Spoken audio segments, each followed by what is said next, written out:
Yeah. What's good, yo? Welcome to another episode of Real Talk, where, as always, if shit's real, we talk about it. I'm your host for tonight, Pat Scorpio, the New England representative. And as always, I got my man with me. I'm going to let him introduce himself. Yo, what it do, man? Jesus Shuttleworth the God, aka the GOAT artist, aka LB, lot of dead boss. You know what it is. RingGangRadio.com in the building. See, I'm already fucking up. It's a long day today. Pizza Wars is out now. Yes, sir. Make sure Pizza Wars is out now. Look at that tag. Pizza Wars is out now. It's a little 6-minute, 30-second cartoon that just, we just vibing, having fun, discussing what's the best toppings on a pizza. It's animated. We got some nice guests out here. We got Ring Gang family. Got my nigga Key Soprano from Jersey. Yes, Tunnel sir. Gang in the building. Got Nika in this bitch. Miss Broccoli, what it do? Salute. Yes, sir. And just the timing so right, because Shorty was cooking and had broccoli out. I seen the post. So that I just know we just on it. I had to tell her, like, yo, the fuck, like this. Like, I knew I had the right person for this shit. Hell yeah. And can't forget my man Johnny Rice, heavyweight contender who's going to get a knockout in his next fight. So again, y'all stop fucking with him and get him that fight. I mean, 7 figures, baby. So let's go. Yes, sir. And shout out to everybody else in Ring Gang who put it down in the cartoon. Much love. Yeah, absolutely, man. Yo, Ring Gang in the house forever and always. As always, I got my other man with me. I'm going to let him introduce himself. Hey, yo, what's good? You already know who this is. Your boy King P, Bodega Box in the building. Ring Gang Radio all day. Let's go. Bodega's back, baby. You know what I'm saying? We had a little trip out west, but back east of the Bodega where I belong. You know what I'm saying? It feels good to be home. It's where I want to be, like Donnell Jones. Let's go. Yes, sir. Man. Who's banned? Oh, them Arizona Uber drivers, the worst. Y'all could never, ever, ever come to the Bodega. Like, y'all are the worst fucking Uber drivers ever. I thought Florida was bad. Arizona takes the cake. Well, what's the problem, my nigga? I'm glad Florida's not the worst in everything. Thank you. Because these motherfuckers take way too long to come get me. Like, it'll say, because I be watching, and I be like, oh, well, so like this is supposed to be here, and then all of a sudden y'all just stop going detours and shit like that. Like, yo, like where y'all went? Like, y'all took an extra 10 minutes to come get me. Like, what the hell is going on? Then they drive mad slow. They don't even know where they're going. Like, I'm having to point them out to the Desert Diamond Arena. It's like, oh, I missed it. Like, it was right there. Like, I'm the visitor. If I'm telling you how to get to places in your city, there's an issue. Like, motherfucker, what's wrong with you? And this one old guy was basically on his phone the whole time. Like, he didn't have any setup for like the phone to look at the Google Maps. And the motherfucker's just with his phone on this side and just one hand and he's swerving. And I'm like, yo, like, chill, like, take the road. If you're gonna how many heart attacks you had? I was at the brink of just screaming at him. He was an old dude. Dude was like 60-something years old. Like, I'm like, bro, like, you driving a 1990 car. You don't got the proper setup for, like, please, like, don't get me killed. Yeah, that shit was annoying. I guess next time you venture out there, you just might as well just rent a fucking car and drive yourself. I mean, I always give, like, I do it twice. If I go to a city twice, I'm gonna try the second time. If I'm getting like horrible Uber drivers that the second time around, then I know it's a horrible place for Ubering, and I'll just maybe rent something if it's cheap. I mean, it might be a little different because you know how it goes, man. It might be a little different because it's the desert. You know, desert people might drive a little different. Florida has its own fuckery. Desert people is another thing, nigga. Like, it might just be, you know, they might be driving with impunity out there where you see cactuses and shit. But at least it's the whole desert. All the desert niggas drive the same. Florida drivers are all crazy, but different crazy in each region. So, oh, okay. And who else is banned? So I'm gonna just say this: when I went to the Desert Diamond Arena, they were selling all types of stuff, all types of food, and I went to the one spot because it had pizza. Since, you know, Pizza Wars is out now, you know, saying go watch Pizza Wars. And these motherfuckers is talking about New York style pizza. Now, you know me from New York. I had to go see what's up. Okay, you know what I'm saying? Oh boy. Pizza. Well, hold on, wait. Arrogant New Yorker tries Arizona pizza. That's claimed from New York. Like says New York style pizza. That shit was not New York style pizza. That was the most trash pizza that oh my God. Like y'all cannot be like y'all are banned for the bodega for impersonation. Y'all cannot be God damn. You can fool them West Coast cats. You cannot fool a New Yorker. That is not New York style pizza. Get out of here. That's so you don't fuck with Coyote pizza, nigga? I mean, no. Hell no. I'm just saying. I do not fuck that pizza like that you talk about. Yeah, it is Coyote pizza because afterwards I'm eating it and I should just put a sign up that says "ouch" like Wile E. Coyote. Okay, wait. All right. So we get some specifics. What were the two worst things about the pizza? So we could know, like all the Arizona niggas, so people visiting, so we just know, like, what are the two things that just said, fuck this. Like, y'all got this wrong and this wrong.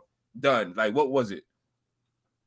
Well, the cheese was trash. Like, it was thin ass fucking cheese and not very good. Like, I don't know. They overburnt the cheese. Yeah, that shit was damn, niggas gave you grade F cheese? Yes. Like, I don't know what cheese y'all was giving me, but that was not some good cheese. It probably wasn't from a cow. If that was the case. Niggas gave you llama cheese, nigga. Yeah. Yeah, what was the number two then? And the crust, I was like, all right, this crust is way too, like, I'm not big on soft, like that was mushy crust, like Jello type crust. I'm like, what am I eating? This is at this point. Yo, it's not what even pizza. Did you take pictures of this? No, I did not. I should have, but no. God, this sounds like the worst fucking pizza I've ever heard in my life. Yes, Arizona, do better. I mean, it just sounds like you need a kale pectate after that. Jeez. Deontay Jones, bring your ass in here, man. You got some fucking explaining to do, nigga. Coming here always talking about fucking Eagles and shit, nigga. Like, explain this pizza to this nigga.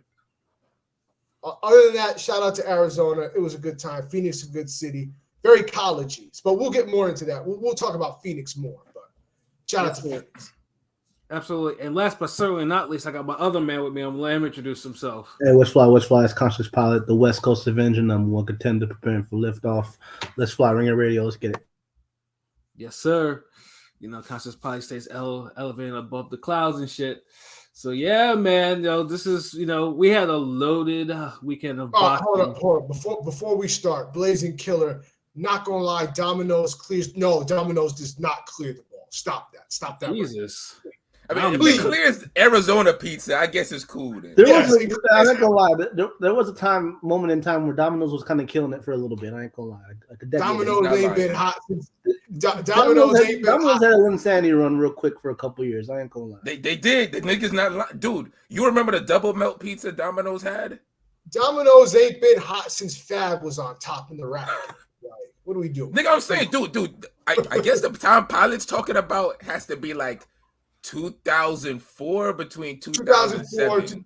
2004, 2005. Like, yeah, there was a quick run they had. I'm not like there was they had a little decent run, like about 2 years, 2.5 years. I mean, they're not. I'm not saying they're bad, but they do clears.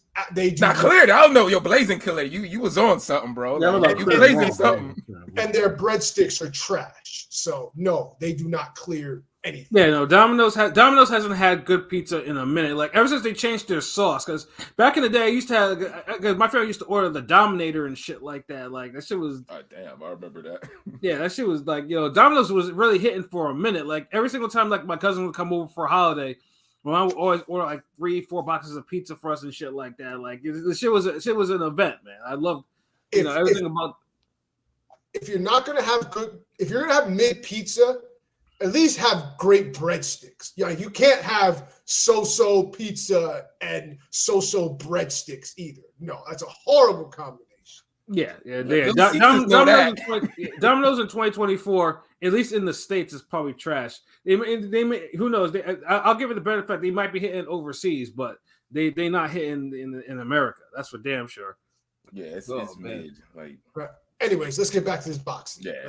Yeah, man. You know, we had a little weekend of boxing, and yeah, starting with Friday night, you know, where we had Jake Paul, you know, making his comeback after again his first loss. Was it first loss? Was his it was his first loss. Yeah, no. Nate Diaz already after that. Yeah, Diaz. He fought Diaz. I kind of forgot about that goddamn fight. Oh my! No, Jake Paul is more active than your favorite boxers. He is though, but you know, but when you have a lot of mid performances, they all kind of run together.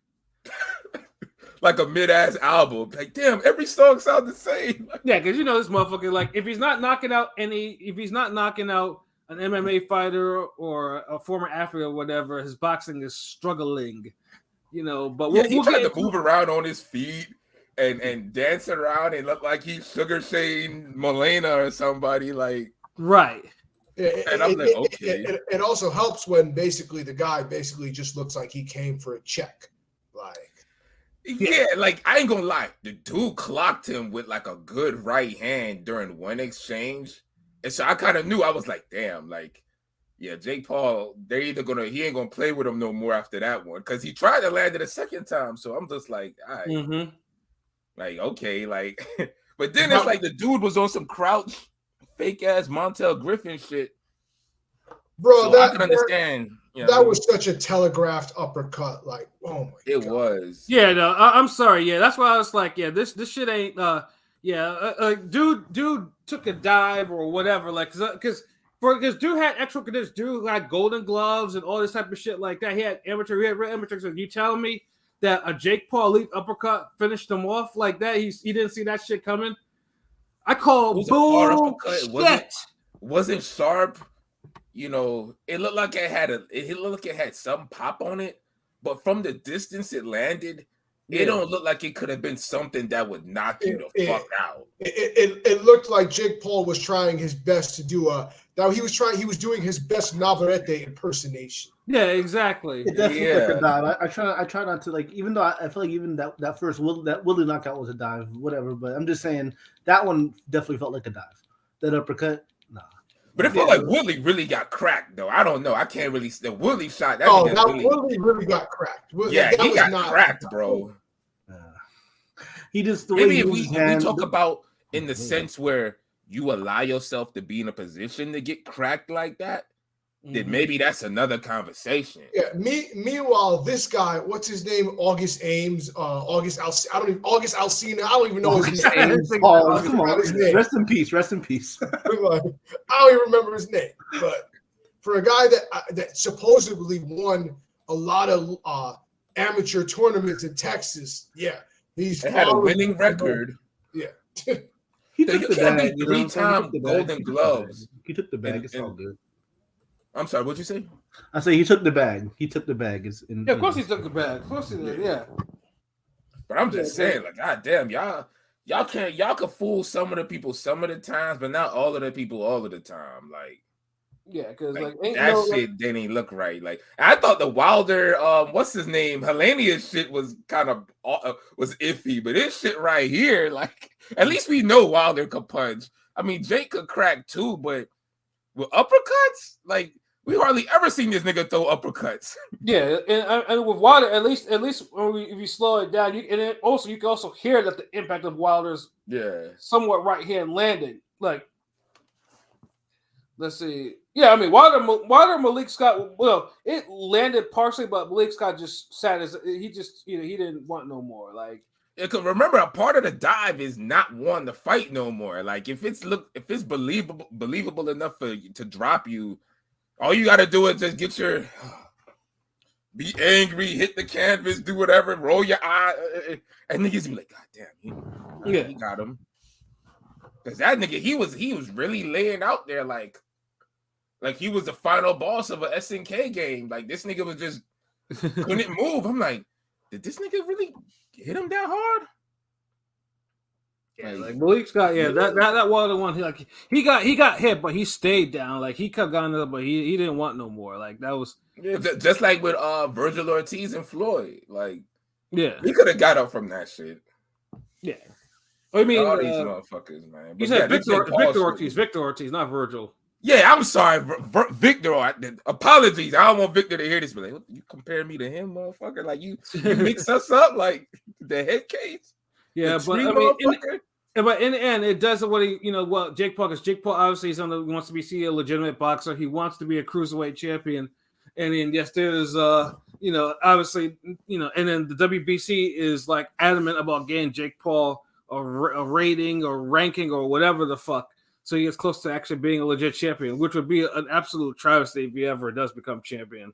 That's gonna be some high level corruption. It's like I fuck with dude, like he's good for the sport, but it's just like I don't know. I don't really see no improvement in this man game or anything. No, it's not. He's not improving like it's just he's like almost like a commodity. Like, yeah, I could bring out all these people and put them on a card and get them and get them some exposure. But yeah, I'm gonna have my bullshit fight too. And what happens. And I'm like, okay, but one day I guess somebody's not gonna take the bait and we'll get a real fight. Cause this shit just seemed kind of aki. That's all.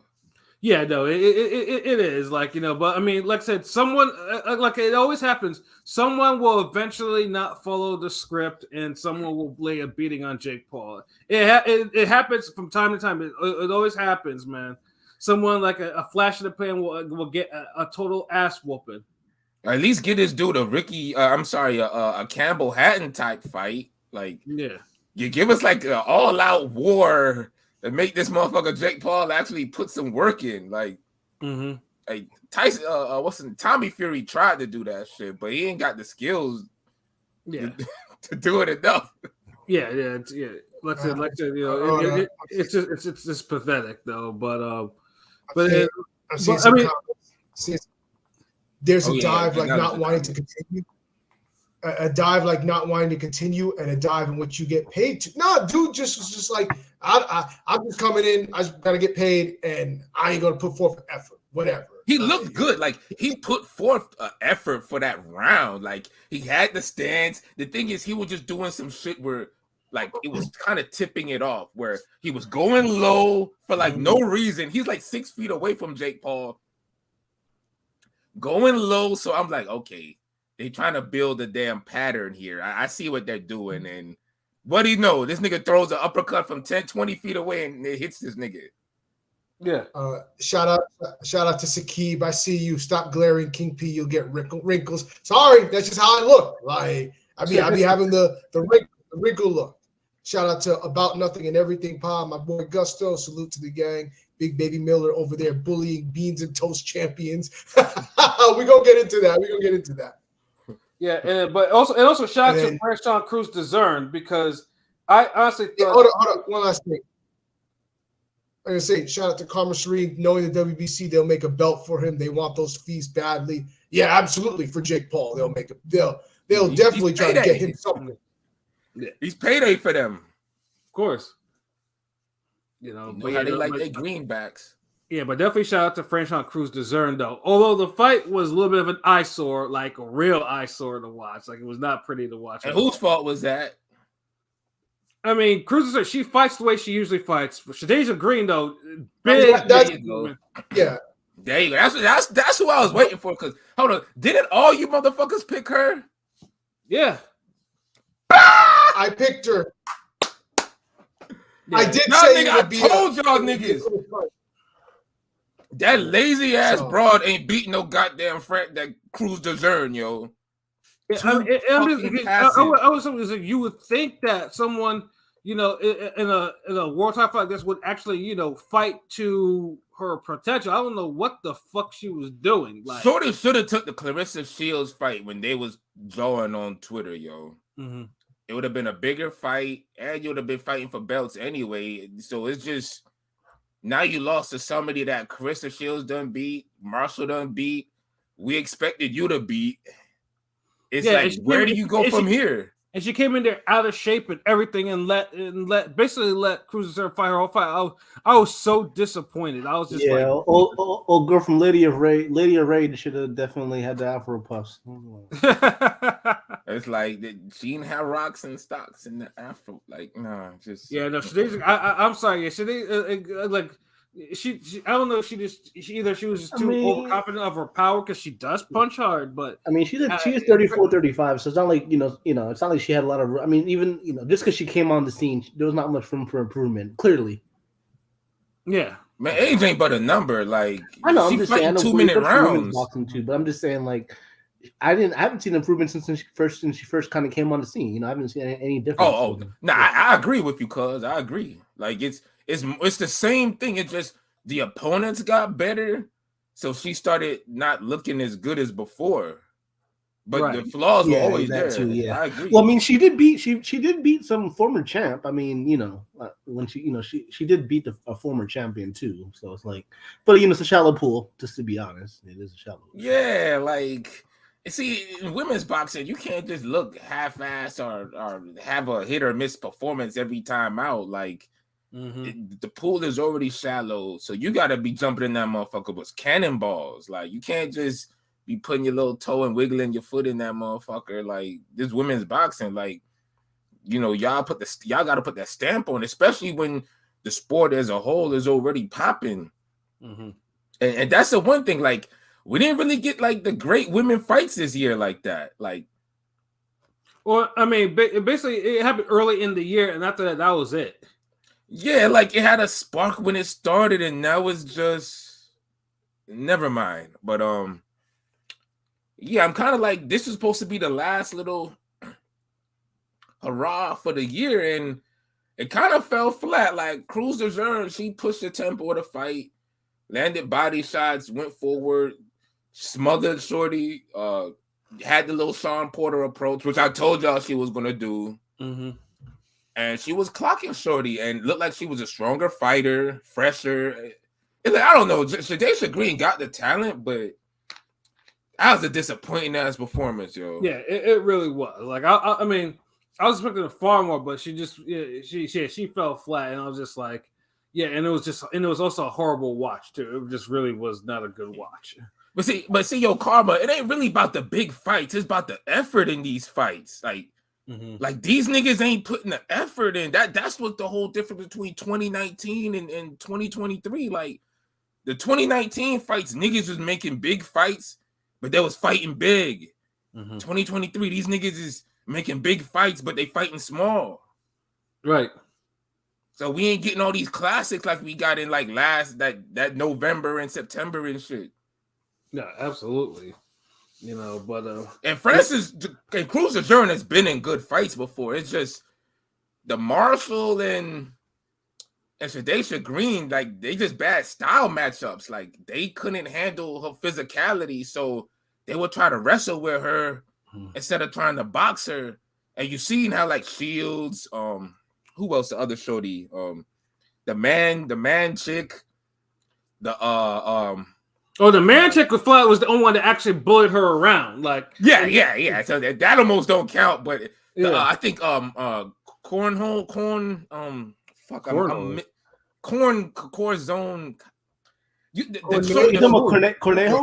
Cornejo, yes, thank you. Cornejo was another one that kind of boxed with DeJean, and she didn't make for like an ugly ass fight. They actually had an entertaining scrap. So it ain't. I don't put it on DeJean. Y'all know she fight like this. Like y'all study her. Like we study her. We see how she fight. Like I can do something about it. This y'all fucking job, right? Like damn. Like come on. Like they ain't giving away belts. Maybe a little bit, but fuck, you got fight for it a little bit, right? But like I said, shout out to Cruz de Jean because she was a real underdog on the betting line. So just for her to regain part of her title. Don't even remind me about her betting underdog because I missed that motherfucker. God damn. And also, guys, they say shout out to Ioannis Tellis though for a highlight reel knockout. I mean, a real highlight reel knockout against Levan Navarro. That shit was crazy. Like, but he ain't had a knockout of the night though. He started a string, and it was a good scrap too. He started low-key a string of and it did show me he had some flaws, but he didn't start a string of a knockout like a knockout weekend though. He didn't start that trend. Yeah, but he was looking good. It was a B- performance, but an A+ knockout. That was a beautiful hook. Yeah, beautiful. Yeah, like, we had a lot of good knockouts this weekend. I'll say that. Yeah. Boxing was fucking good, yo. Like boxing kind of hit last Saturday. Yeah, but overall, Friday, the Jake Paul card, it was entertaining for what it was. But like I said, the Jake Paul uppercut highlight was just basically for ESPN and all of them to share the clip and everything like that. It served a purpose, just to get people to talk, because everyone knows if Jake Paul doesn't knock out anybody, his fights ain't worth for them to discuss. So it's like, Facts. it's all he's just not active enough in the ring. So it was good, man. So it was I was not displeased with the card or whatever. It was a good effort. Jake Paul, for whatever reason, as he's obviously probably building more talent in, it's going to be good. His cards will get better, and I think it was his last card for this year. So, it definitely was not a bad card for a Friday night. So yeah, salute to him. So it was dope. So we had 2 cards on Saturday. Guess we'll get to the one that King P went to out in Arizona. P, I'll let you take over and discuss first of all your experiences in Arizona before we get into the whole fight card. Well, okay, what I'm saying? We back to the Arizona stuff. Overall, I thought Arizona was Phoenix was dope city. I was staying in that area. A lot. It felt very collegey. I'm not gonna lie. I was like, a lot of like hipster kind of little shit going on. I'm like, all right, you know what? I could deal with that if I'm staying here for a little bit. Also, lets me know they're gentrifying, but I'm not gonna get into that whole thing. If we want to talk about gentrification, I could be an hour long a rant on this. We'll save that for a rant one day. Mm-hmm. But anyways, unfortunately, because my flight came in late on Thursday, I didn't get to go to the Thursday press conference, which I heard got a little crazy with fighters getting squabbles in the press conference. I know Gordy Rust II and Junaid Boston got it. They got into a fight. So I'd seen that. I'm like, damn, of course that would happen when I didn't get there. But it is what it is. Next day I was definitely there for the weigh-ins, and it was funny because that dude Boston was like trolling Russ in the weigh-in. He's like, you seem nervous, breathe. Like, he was just antagonizing him, like passive-aggressive shit. So, you know what I'm saying? I saw Subriel Matias, by the way. You know what I'm saying? I was happy. That's my guy. We saw the picture, And honestly, that motherfucker looks a lot smaller than I thought he would. I was like, God damn, like, P's bigger than this motherfucker, man. Well, no, honestly, the funny thing is I look at that picture and I'm like, damn, I need to get in shape because like, yo, I was saying the same thing. Yo, I didn't want to say that because I was like, yo, why this nigga with these tight ass jeans on? It's like, what the this like, who just not standing next to this nigga? Like, what the fuck? Who is this? Now I'm looking at my waist. I'm looking at like my shirt. And I'm like, dang, I'm getting big. Like, time to lose. Yeah, like. But I will say that those were some dope shoes, though. Were they some ones? I think you were rocking. Yeah, those were ones. Yeah. The kicks were fire, bro. Yeah, those always we both wear. I think we were both rocking ones. I think Matias was rocking ones too. But then I saw somebody in your comment saying, "Oh, he's faking his hand injury about Matias." No. Because somebody was like, because a couple of people asked me, he's like, "Well, is his hand broken? Is he wearing a cast?" Because in the picture you didn't see one of his hands, and I'm like, "No, his hand is not broken. He was texting on his phone. I saw him before. He was texting on his phone. I'm like, he probably just has a bruise. Like, he probably has like something minor. He doesn't have a broken hand. Yeah, just because you have a hand injury doesn't mean your hand's broken. You know what I'm saying? So I don't you can't just say this motherfucker. So, but Matias was cool. You know what I'm saying? I like it. Unfortunately, this is where me being NHE, no hablo español, kind of hurts because I couldn't really talk to him like that. Like, he knows a little bit of English, but like nothing crazy. So, but he's a cool guy though. So to Matias. He's actually kind of funny. Like, he was like cheesing. Like, I've seen people where like he'll like put their hand. He put his hand under their chin, like playing around. He's not playful. I was seeing him like playing around with people. He's a cool dude. You might play around and knock a nigga out. I know, right? Like, that's a wrong motherfucker to play with. Pause. Look at the tap your chin, just be like, here, man, let's do the pick later. Oh shit. Yeah, he's a funny guy. But like, and then at the weigh-in, I chopped it up with some of Sonny's people, you know what I'm saying, that I met in Florida, all good dudes. I didn't get to chop it up with Sonny, but it was hilarious because Sonny just waited. He was trolling. He waited at the weigh-in late because Bam came in late at the official weigh-ins in the morning. So he's like, Bam gonna come in late? I'm gonna come in late for just the show part. And they was booing the crap out of him. Like it was they had no love for Sonny. If I was Sonny being the man, I'd be like, what? Phoenix ain't got no love for Sonny Edwards. Let it be known. They let it be known. They let it be known they was not having it. So, you know what I'm saying? The pre-fight festivities were dope.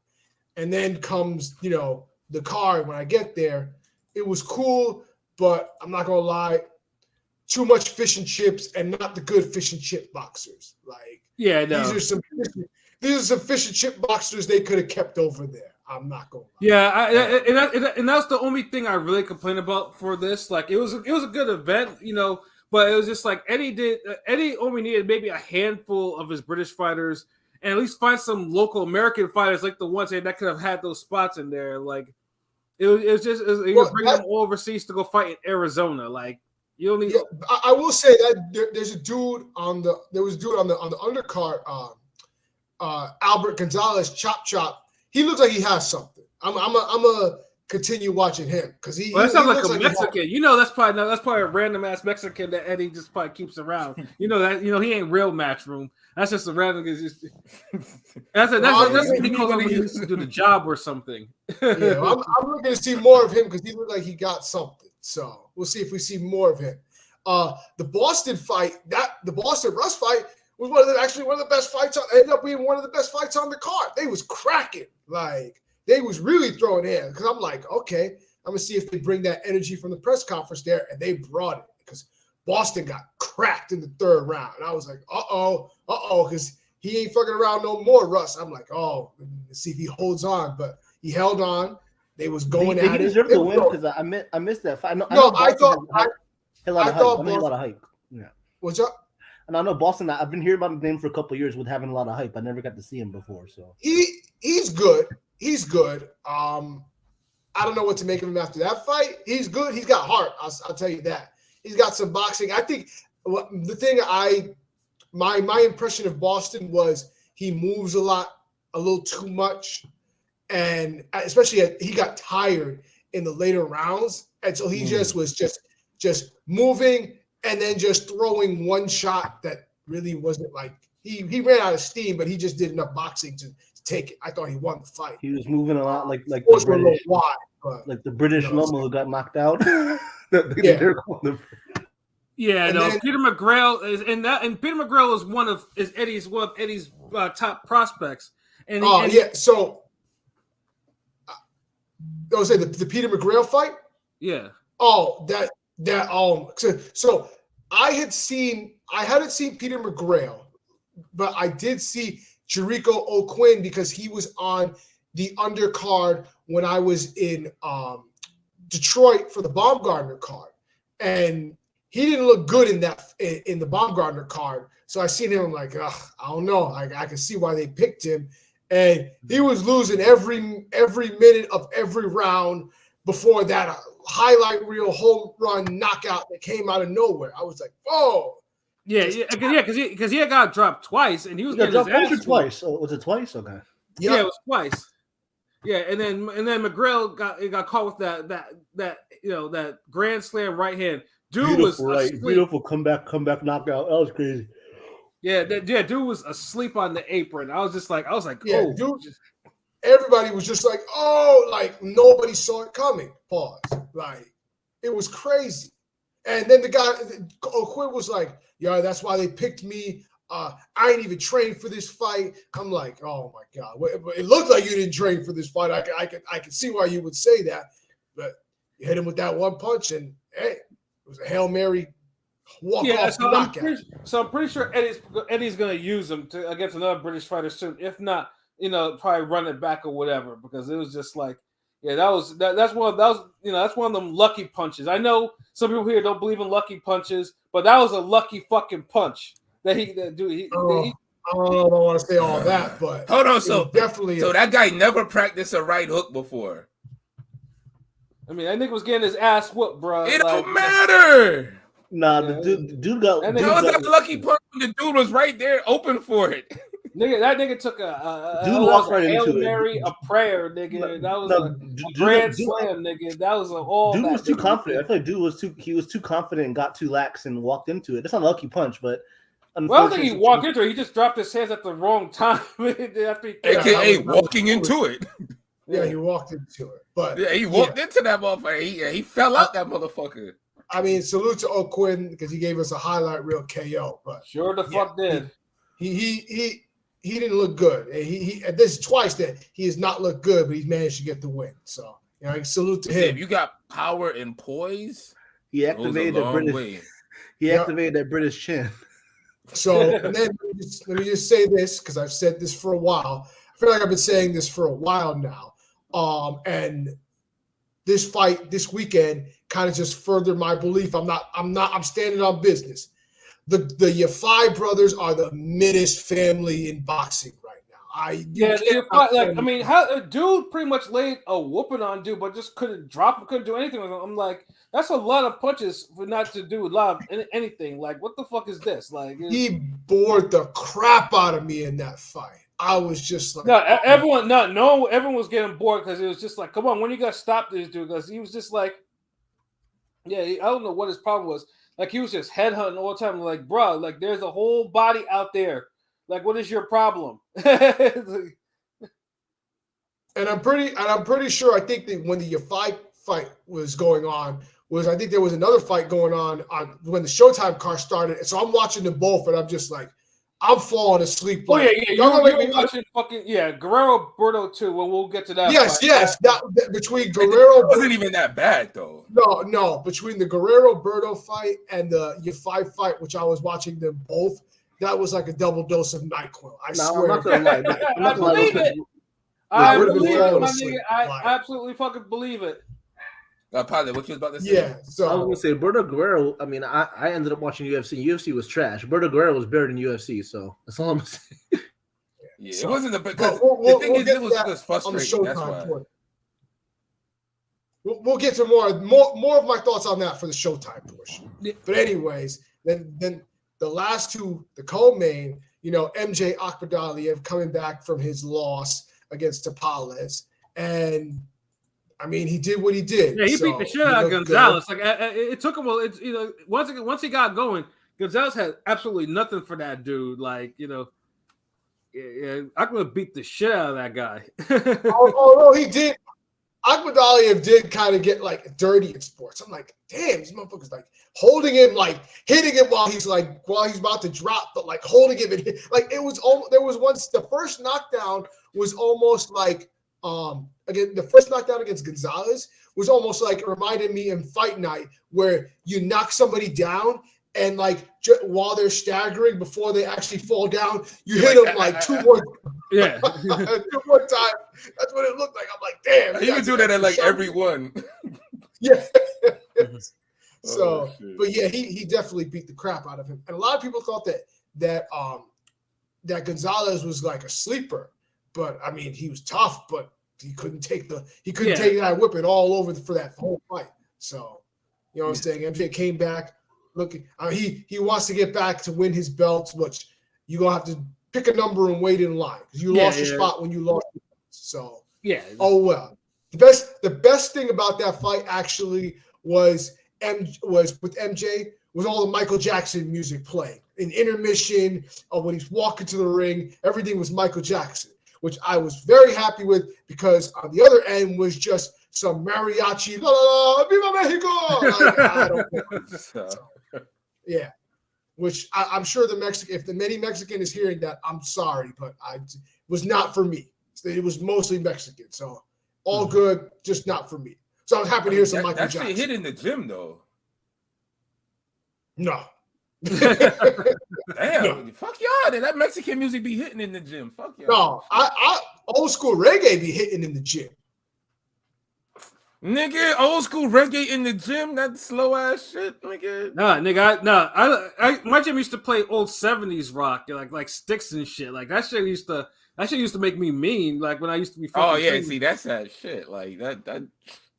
Yeah, Sticks Renegade. That shit used to have me like, they used to play that shit all the time, nigga. I'm like, God damn, I feel fucking mean for no reason listening to that shit. Yeah. Yeah, it's in them guitar riffs and shit, nigga. You gotta beat somebody ass to that. Hell yeah. Hell fucking yeah. Like so, but it was saying MJ did what he did. So, and then the main event, and they were letting Sonny have that. Like as soon as he came in, I was hyped because I'm like, oh, he's coming out to Meek Mill, and in typical Sonny fashion, because he would come out to Meek Mill's Dreams and Nightmares. But I was cool with it. I was rocking with it.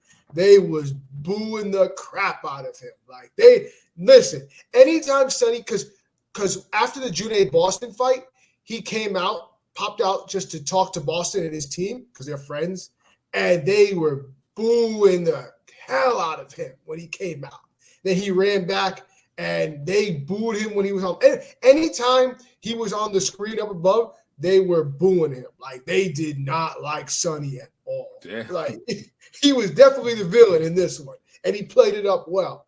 So I was hoping to see what it's looking like when the fight actually starts, and it started off it's decent, feeling each other out. I didn't realize how much of a reach advantage Bam had over Sonny. Like he was able to just use the jab effectively, and he's was from long distance. Sonny was having to get in range. Like, I once I realized that, I'm like, oh, that's not. Well, there's a reason why, because in the second round, it was Bam's jab that gave him that fracture. Yep.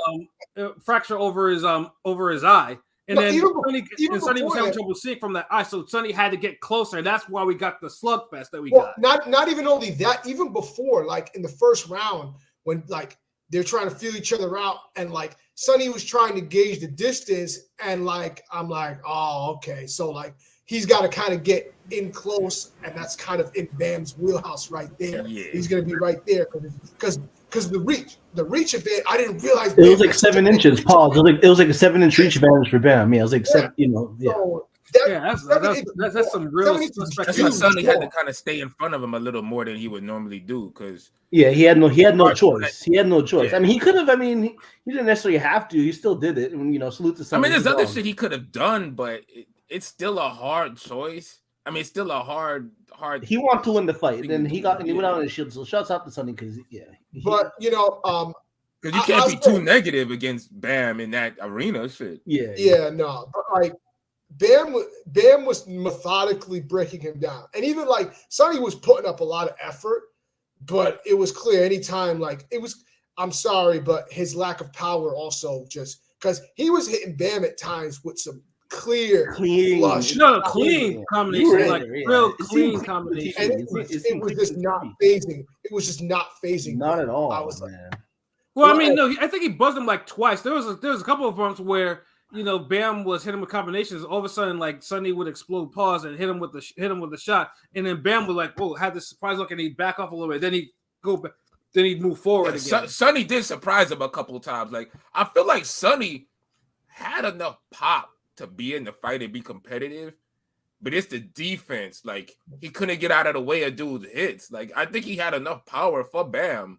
It just if another nigga hitting you more than you can hit him, and it's easier for him to hit you, then it ain't really a power thing now, is it? Yeah, and the jab was just like the jab was landing at will for Bam. Like and the funny thing is too is like.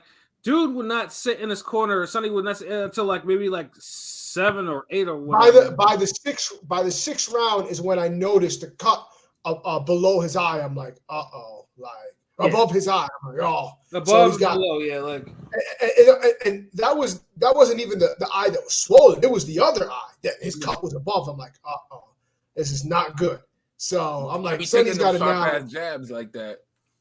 Yeah, so I'm like, Sonny's got to be put in his position where he's got to be the aggressor while managing to get out of the way of Bam's power. I'm like, at this point, I knew it was going to happen. So and it made for a hell of a fight because I mean, like his effort, like I mean, honestly, if you're a champion, that's the type of effort you need to go down. Like even you got to go down. You actually got to try to actually win your fight. Like like dude be getting pummeled, but dude would be fighting back, and because there were times where I was thinking that the ref would stop this fight like a lot earlier than they actually did.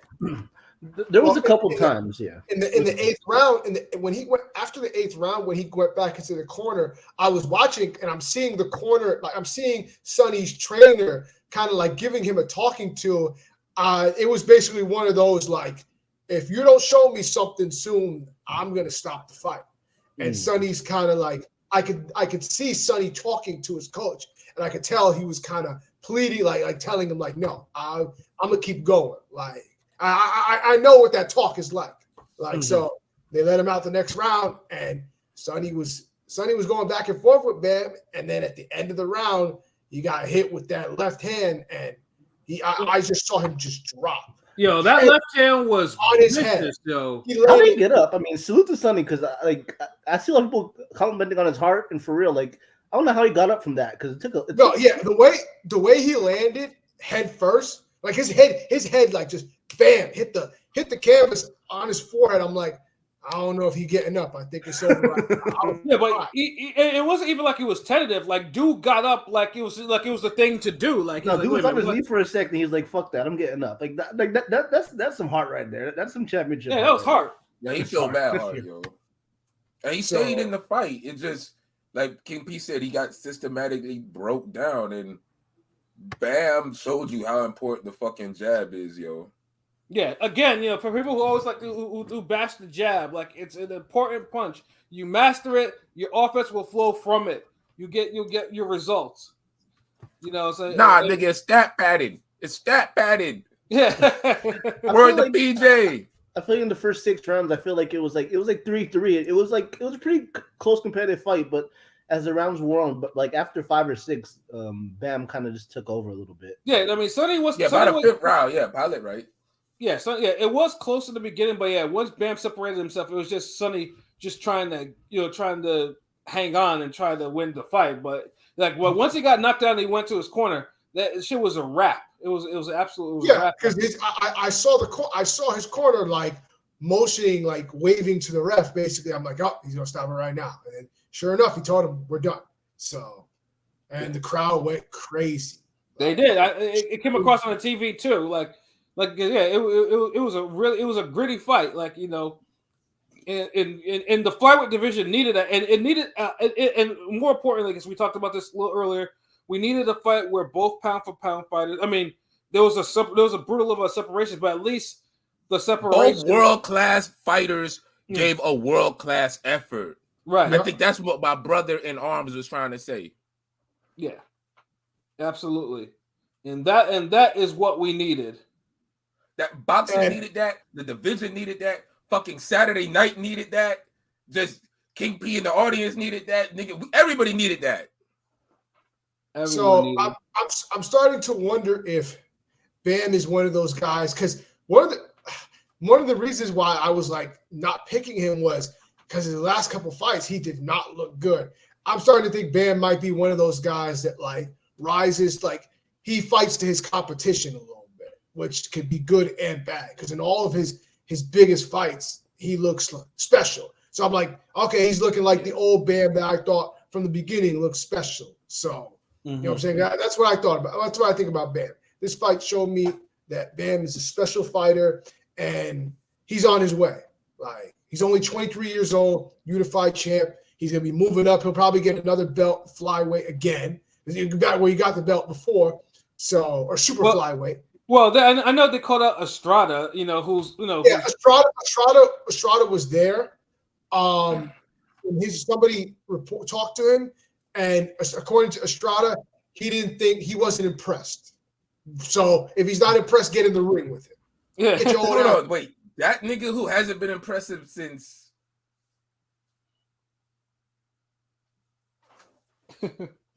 Yeah, exactly. Hold on, when's the last time Estrada was impressive?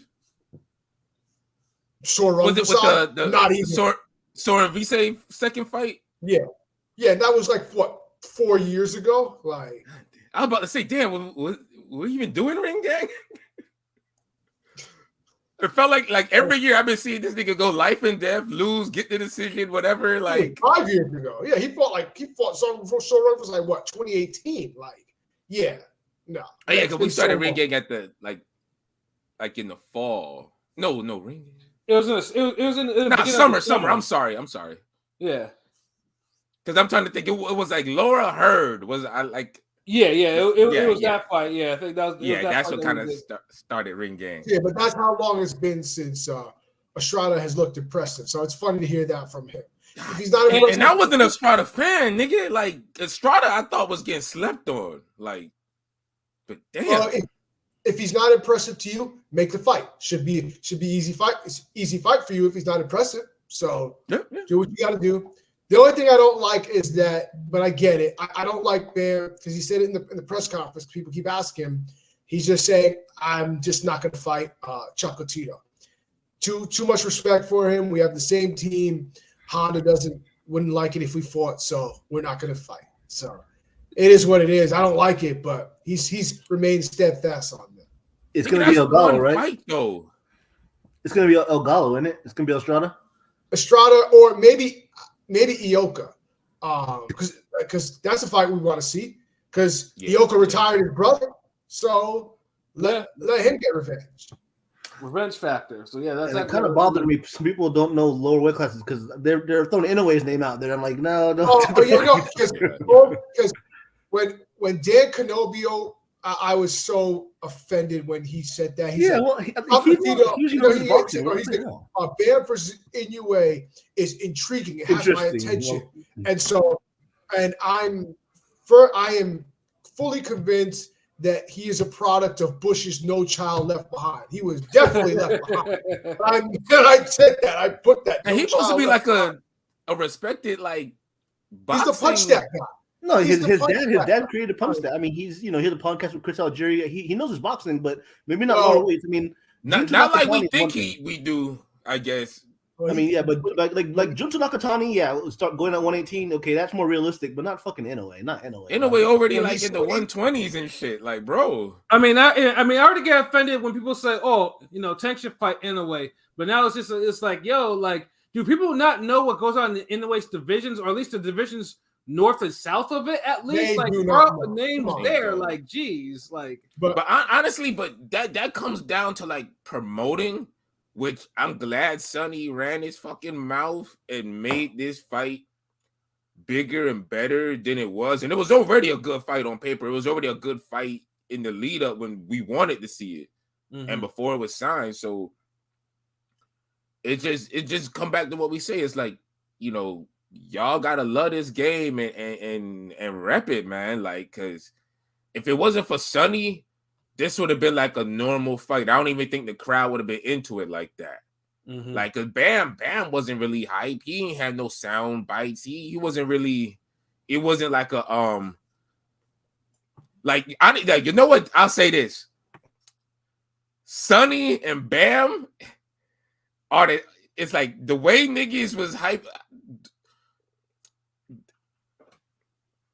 I'm trying how I'm compare this shit, but you see how niggas be like, man, Ryan Garcia sold the fight for fucking Tank. Yada. Tank can't sell that. That's Ryan Garcia. It's like no one says that shit about the Sonny Bam fight though. Yeah, Sonny definitely sold. I mean, Bam, Bam got the Mexican crowd, Arizona thing, so in a sense, them niggas get that shit by default, though. Yeah, by default. So Sonny definitely sold that fight because Sonny was entertaining all the way throughout. Because it at least, had buzz to it. Other than the clown fan, a lot of the clown fans you see out there, a lot of fans did give Sonny their respect because the British niggas sometimes don't get their respect for good reason. No offense, I'm just saying, but Sonny did. Sonny, he could have went out.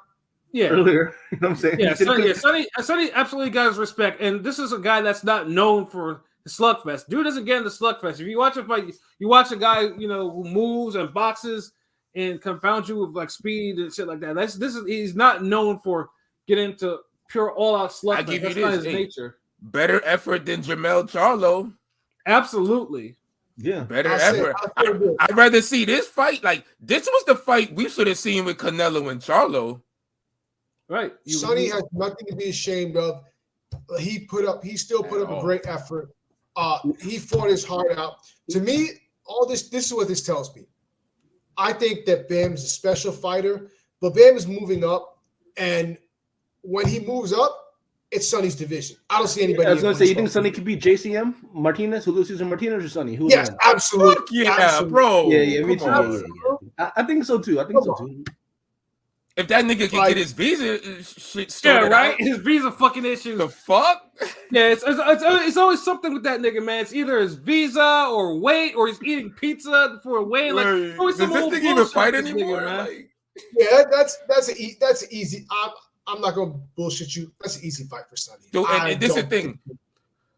Sonny would beat him just off footwork alone. Like he'll outmaneuver him. And one thing I want to point out that Sonny said, and I kind of alluded, and I said it, and I said it in a previous podcast in regards to Shakur Stevenson. But it was very telling when Sonny in the interview post fight was like, dude was trying to ask him like, why you couldn't do your movement regular shit? And he was like, man, like he couldn't. He's like, he's too good a fighter for that. Mm-hmm. That shit was telling. Yeah. When you fight the right niggas who are good fighters, all that damn reflective jumping ass defense ain't gonna cut it. Right. Like, and if you're a nigga whose primary defense is that, you better make sure you have the fastest fucking feet or the quickest fucking one-shot counters. You literally got to be Camacho in a way. Camacho anyway, right. Like, seriously, or fuck it, all right. This is how you have to be fucking Prime Roy Jones Jr. Fuck it. Yeah, I mean, I don't know why I fucking thought Camacho, because I'm thinking like somebody who's like footwork super fucking fast, and just somebody who has like Camacho had footwork for days, and he had granite. Well, he was solid in his. I wouldn't say he was granite because but he was solid in his defense and his jaw. Like he was, if he wasn't trying to get his nigga in a way power, and who beats him? Yeah, that's why I was like. Then I was like, hold on, wait. Nigga, Prime Roy Jones could do that. Like his footwork was crazy, and he could damn. So I was like, so unless you fall into them categories, like right. So that's when we see who you really are. Can you adapt? We didn't get to really see Sonny on some James Toney shit, Floyd shit, Chris Burch, like Casamayor, all the defense guys who know how to slip in the pocket, lean, twist, contort their body, whatever, pick, parry. All that shit. Sometimes you're gonna have to adjust your defense to the situation, and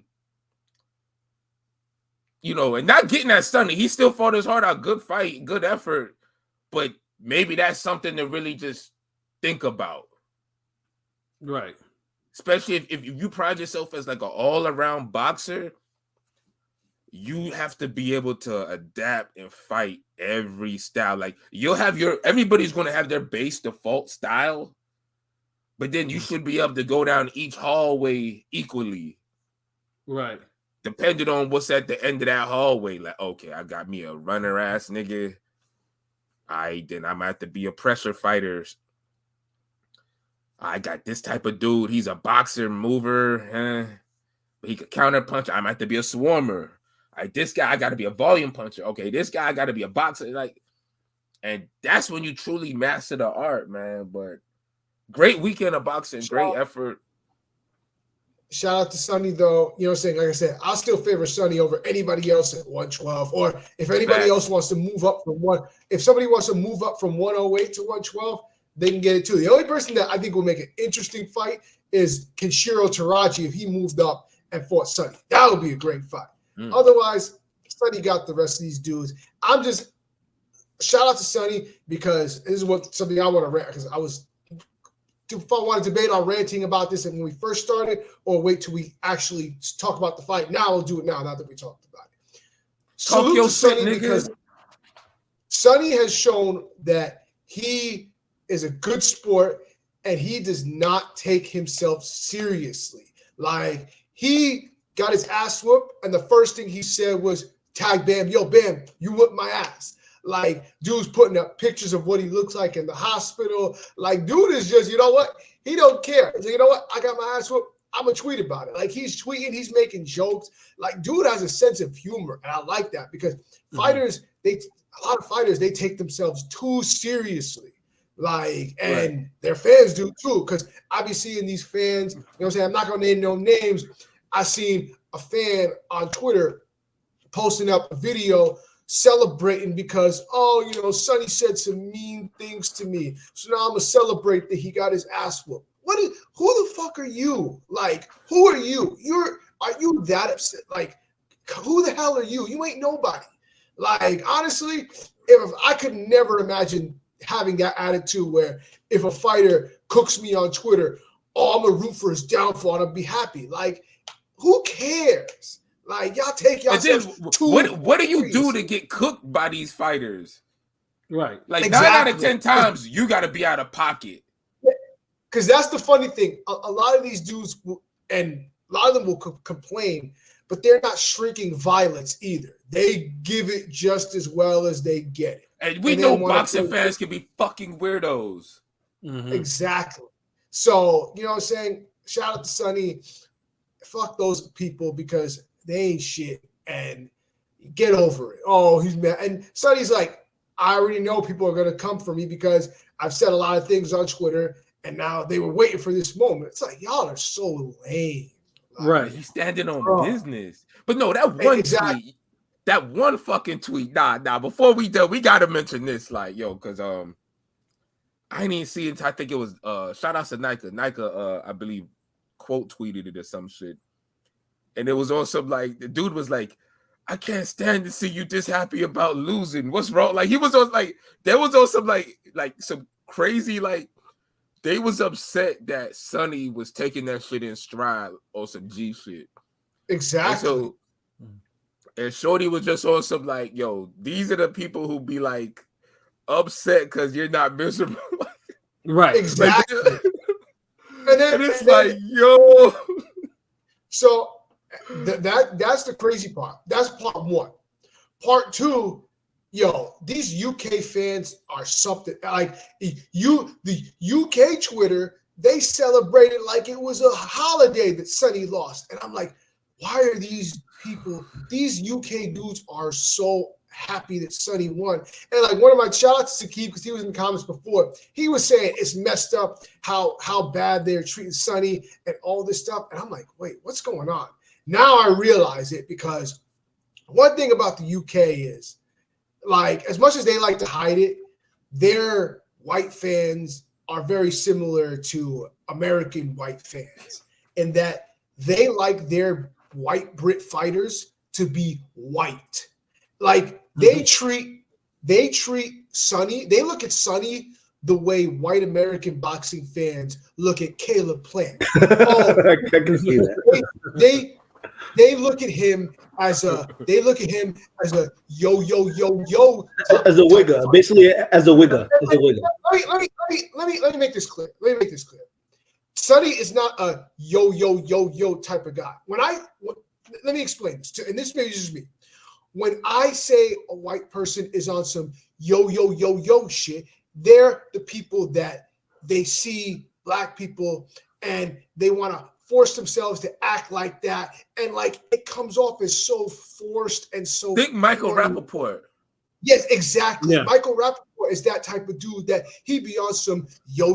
And some people on Twitter, they be wondering why I be saying that. And I'm like, if y'all have interacted with white people and that they try to interact with black people and they come off so forced, you can tell the difference. You can tell the difference. You can tell when it's natural, when it's them. Like, when it's natural or forced. When it's natural. Like, you got Sonny Edwards and you got Paul Wall Then you got motherfuckers like Michael Rappaport and Paulie Malignaggi. Does that help you motherfuckers? Like, that makes perfect sense. Yes, exactly. But what I'm learning is these UK Brits, these white Brit fans, they don't like Sonny because they see him as a yo type of guy. And so they use Sonny by proxy to exhibit their anti-blackness. Like, and that I will never be cool with because y'all showing y'all asses. Y'all showing y'all racist and y'all be on some bullshit. And I don't fuck with it. I'm going to call out the racism when I see it. Too much anti-blackness for a fighter that Sonny ain't even black. But because you see him acting like that and he shouldn't act like that. And the thing is, he's not even acting black. Like, I just see, he just comes off as a cool dude. Like, it's like, you know what? Like, damn, like, I hate to be it. Like, we attribute so much, like, negativity to just blackness that, like, it's like we forget sometimes that, like, blackness is the face of cool. Like, we really do. Exactly. And so when other, like, non-black folks are cool, and it's not like the stereotypical cool, I guess, for their race, it's like, oh, shit, he being like, he trying to be like one of them niggas. Like, he trying to be like them brothers over there. Like, it's crazy. I'm glad you're calling it out, though, man. These are the same UK Brit fans that were going crazy when Anthony Joshua was out here saying support black business, and yet y'all are getting. Oh, they were mad. They were mad on that. No, yeah. These are those same type of fans. Y'all are not fooling me. Like, y'all. And I asked somebody because I know some British people, like, and I asked them, are y'all racist like how Americans are? They're like, no, not really, but there's instances where I do see it. That's bullshit. That's a lie. Dude, people forget, like, they're like the OG Americans. Like Americans just didn't like just sprout out the ground over here. Like niggas brought that old king racism here. Like, but they just, like, American just went more vicious with it. Like, I mean, look, if you have the same gun usage in the UK, if you would have just say, look, y'all got the same gun laws as America, that shouldn't be off the chain like America in like 6 months. Exactly. Yeah. That's the only fucking difference. Yeah. But that's all I got to say about that. I was getting upset when I was seeing that, you know what I'm saying? But shout out to Sonny. Hope to see him next year. Hope the eye heals up. You know what I'm saying? So, and I definitely got to get you on Ring Gang because you like to talk. I've been around you enough to know you like to talk. If you come here, you can talk till your heart desires, man. We'll talk about a lot of non-boxing shit too, because I know he's the person that like talk about. He's an interesting character. Yeah, that'd be another classic episode, really. Yeah, because Sonny's one of those guys that, like, he don't want to talk about boxing all the time. He actually told me, like, this personally, like, he hates when motherfuckers just want to talk boxing all the time. He's like, I want to talk about boxing all the time. I box for a living. I want to talk about other shit. I just want to know who's top. I just want to know his 5 favorite rappers. And I know he has 5 favorite rappers. I want to know who. There was a couple of guys he named. He likes Meek. He likes. The funny thing is, he was like, I like A Boogie. I'm like, oh shit, he's from the Bronx. He's from where I'm from. So he gave points for that for me. There's a whole lot of rappers he likes. So, you know what I'm saying? But Sonny, cool. Salute to him. Great card. Well, not a great card. I'm not gonna lie. I'm not great main event. Not a great card. Great main event. Great main event. Too much fish and chips on the card. So I keep the ham and eggers off the card. There's too many ham and eggers. I'm sorry. It is what it is. Keep the salmon chopped cheese off. Yes, the baked beans. Like too much baked bean fighters on there. I'm good. Keep it to a minimum. I understand Goliath.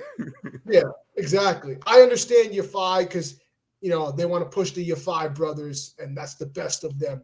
But after that, it's like, yo, chill. Like, you in America, nigga. Absolutely, I'm good. So that's all I got to say. Classic card. Great main event. Good event.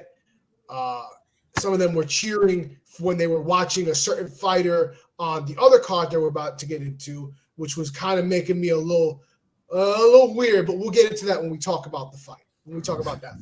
Yes, of course. We're talking about the Showtime. We go. Yeah, so we're talking about the final Showtime card overall. Ends 37 years of boxing on there, which is still a goddamn shame. Like, it's an absolute shame for Stone Cold Classics that it's aired.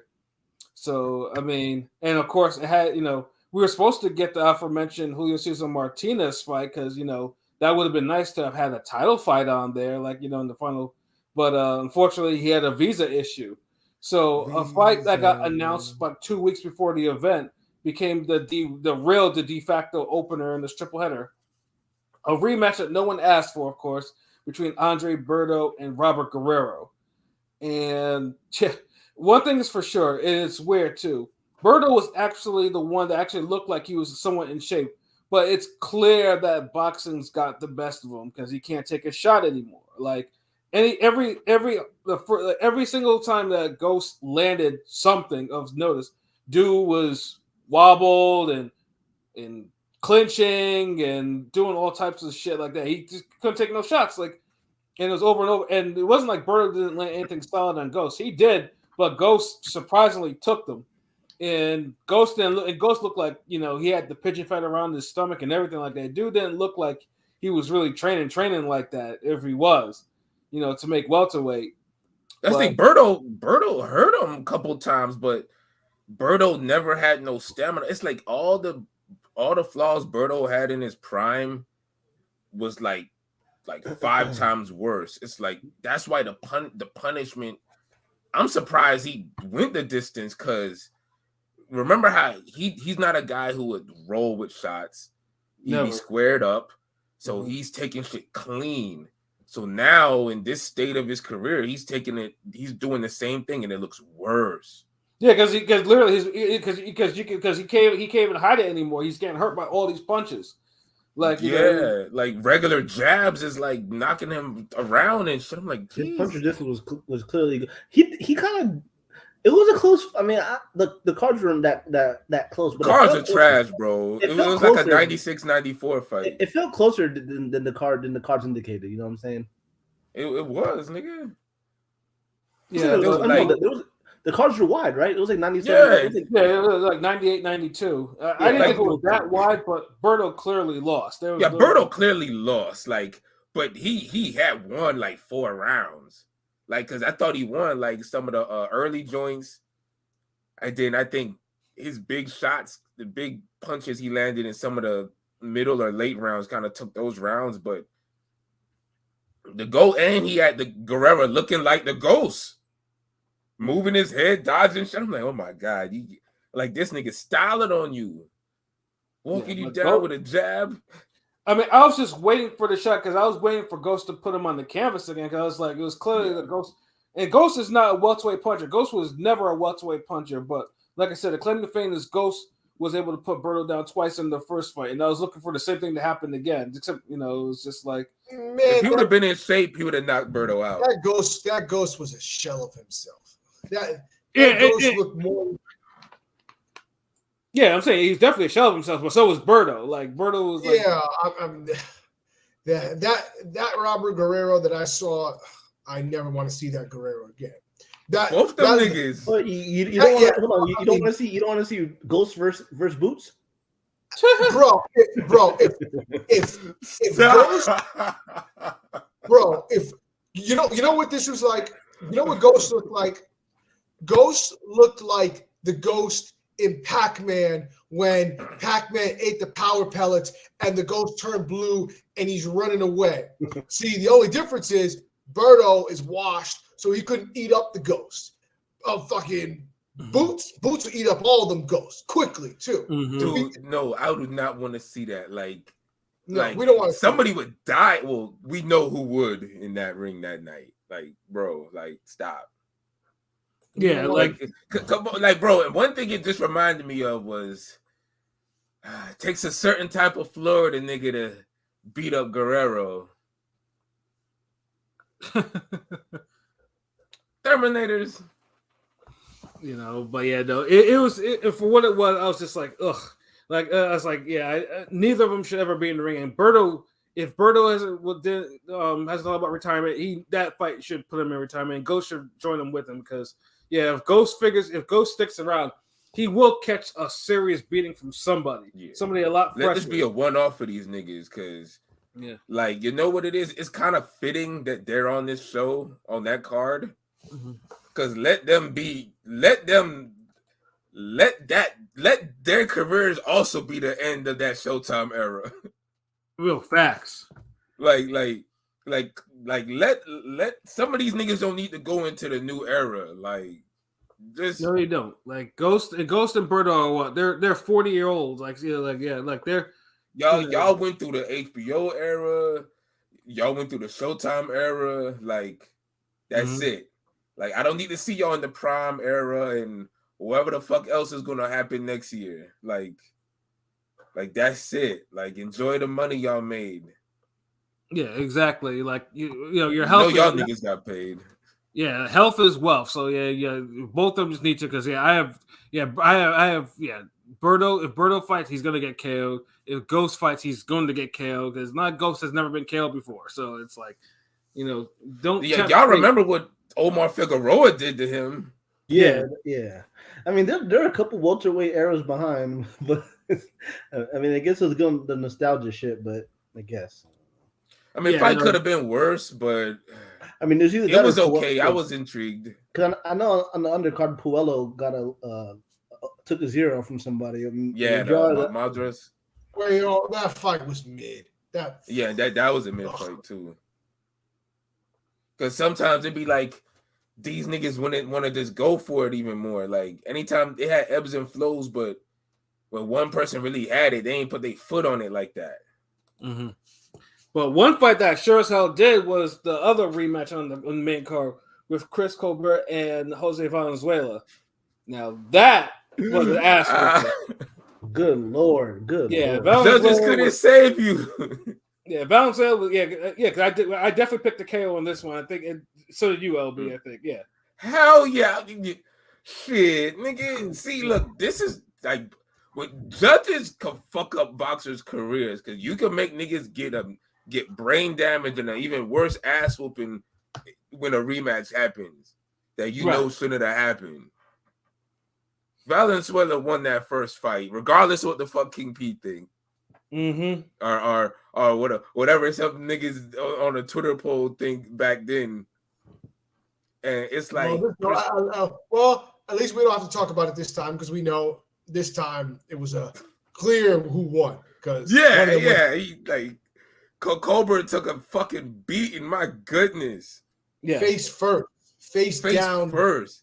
Yeah, and halfway out the ring. And it was the whole sequence of how he did it, because Colbert did an inside slip off a jab right into the fucking leaping right hook, and that's what knocked his ass out. Like, it's like, nigga, who taught you? Like, that's fundamental. That's a fundamental no-no. Like, what are you doing? Like, who told you to slip with a jab like that? Nigga. And they kept going to the ropes. Like, yeah. I'm surprised he even fought back out of the first round. But I feel like Valenzuela just... He worked on some things, because he left the Benavidez camp, and you could tell, like, he learned, he looked better. He did. But you also could tell that, like, he knew he was going to knock him out, and he was just picking his moment. Like, he knew, like, I think he was almost kind of punishing bro just cause. Right. I mean, I feel like after the first round, he had to get a second win, which he did, because there was a few rounds after where I was like, okay, it was Colbert definitely got into the fight a little bit, but I felt like it was one of those Valenzuela things where if he wanted to just step like kind of like how Haney, like, if these niggas just wanted to say fuck it, we go in Jared Hurd mode, prime Jared Hurd mode, and just steamroll you. But they said, nah, you know what? I'm gonna just be a little more surgical. It's only a matter of time. And because you could tell, like, he timed Colbert good, because the way the fight was leading, I thought it was gonna be more like a TKO, where Right. he lands like a 1-2 or a combination that duns him. But it was that leaping right hook. I didn't expect that leaping right hook. That was beautiful. That was I didn't either. And honestly, that's a KO of the year candidate to me. That's it was. top Like I Well, said, you think that was more prettier than the Tellus one? Than the who? Definitely The was Tellus. a KO of the year. The Tellus? Hell yeah, the Tellus one was cool, but it was a right hook off the ropes. Like the fall wasn't as dope as the Colbert fight. That's the difference. Yeah. The Colbert shit looked like, oh my God. Like, remember halfway out the ring and he slumped and he was looking like. And if you look at his trainer, you can tell the trainer was disappointed because he wasn't listening to the trainer. The trainer was, I think it was like, just like was looking I told you. Yeah. He's like, I fucking told you, man. Look at you now. You're about to be a meme. Yeah. Stay off the ropes. Don't inside slip a jab like that. You just right into his power hand. That's pretty much I don't know why these niggas be like, you know what, yo. The thing is with these niggas inside slipping jabs, like, cause this ain't the first time we see niggas do this shit. Mm-hmm. Is niggas really like getting too caught up in the pad work where they're not really practicing slipping punches, like, and truly like getting their head off the line and slipping it clean, like somebody's throwing the mitts directly to them. Like, cause I don't know how niggas is just like slipping, like even if you slip, it's supposed to be like it got to be a quick roll. Even if you do it, it can't just be a slip and you stay there. Like, yeah, no, exactly. You know, that's why I was just like, geez, like, yeah, it's like. I mean, because Valenzuela just took advantage of one fundamental mistake, and he did perfectly. Remember Jose Vargas and Zepeda. Yeah, another one. Same shit. It's like, how are y'all doing the mitts where y'all just doing the y'all niggas think y'all Roger Mayweather and y'all just like y'all not and practicing. What's worse is Jose Vargas actually did pad work with the Mayweathers. That's the worst thing. Like, so you would think he would have even known not to do what he did. Like, my goodness, like how y'all like. But yeah, Colbert. Valenzuela obviously definitely got his get back. So Colbert though, I don't think I know they're talking about he needs to go back to 130. He's not a lightweight, but it's not just even that. It's not just him being a lightweight. It's he got enough. Partially, but he should go back to 130. I will say. He got to fucking improve the skills, man. He can't be fucking up. That's what it is. I mean, I've seen him like look fat and stuff. I think that could be retirement type of knockout. But if he does come back, he should be able to. I'm just saying. Dude talk about do it a third time. I'm glad buddy was like, nah, man. Like, I done beat you twice already, man. He was he was literally he was concussed as. Yeah, up there talking about do it a third time. Like, bro, like. He was super concussed. Go home. Like, eat some chicken. Like, go home, eat some chicken. He said he used to sell chicken. I remember because the Netflix thing. He had he sold a little chicken spot. And shit. Yeah, that's what I'm saying. Like I don't know, man. Like, you probably too many beatings, too many hard. I feel like the Netflix, that Netflix documentary set up some, expectations he couldn't fulfill. Unfortunately, that Counterpunch documentary. Some people that would get into boxing, saw him on there. Oh, he's gonna be a little B-Hop, because remember he was called Little B-Hop back then. I that's what I always called him, like Little B-Hop. Not prime time, but his time might be over. Damn, it's like you can't put the word time in your fucking nickname, nigga. Because it's always untimely when you leave. Time's up, nigga. Yeah. Bars. And then we have the final main event there with David Morrell and Cena Abeko, which was woefully one-sided. Like there was not even one bit of competitive shit in there, and Morrell damn near was about to kill this nigga, man. Like it was again, this is where you wish it was a more competitive fight, and I get it. I bet why Abeko got this fight, but he proved that he had no business even being in the ring with Morrell at this point. Fucking Morrell in the second round, like it's bad when Morrell was loading up like punches. Like the referee was like, do you want him to get killed? Like he had him in the corner, and Morrell was loaded up and blasting him with like 4-punch combinations and shit. Like, what was you waiting for? It was vicious. There's not much to time. say about that. I mean, Morrell did his thing. He's still a WBA regular champ, but it's like he needs a proper step up. I mean, he needs a proper, I don't know about Caleb Plant yet, but he needs somebody. He needs a proper. Plant's not fighting him.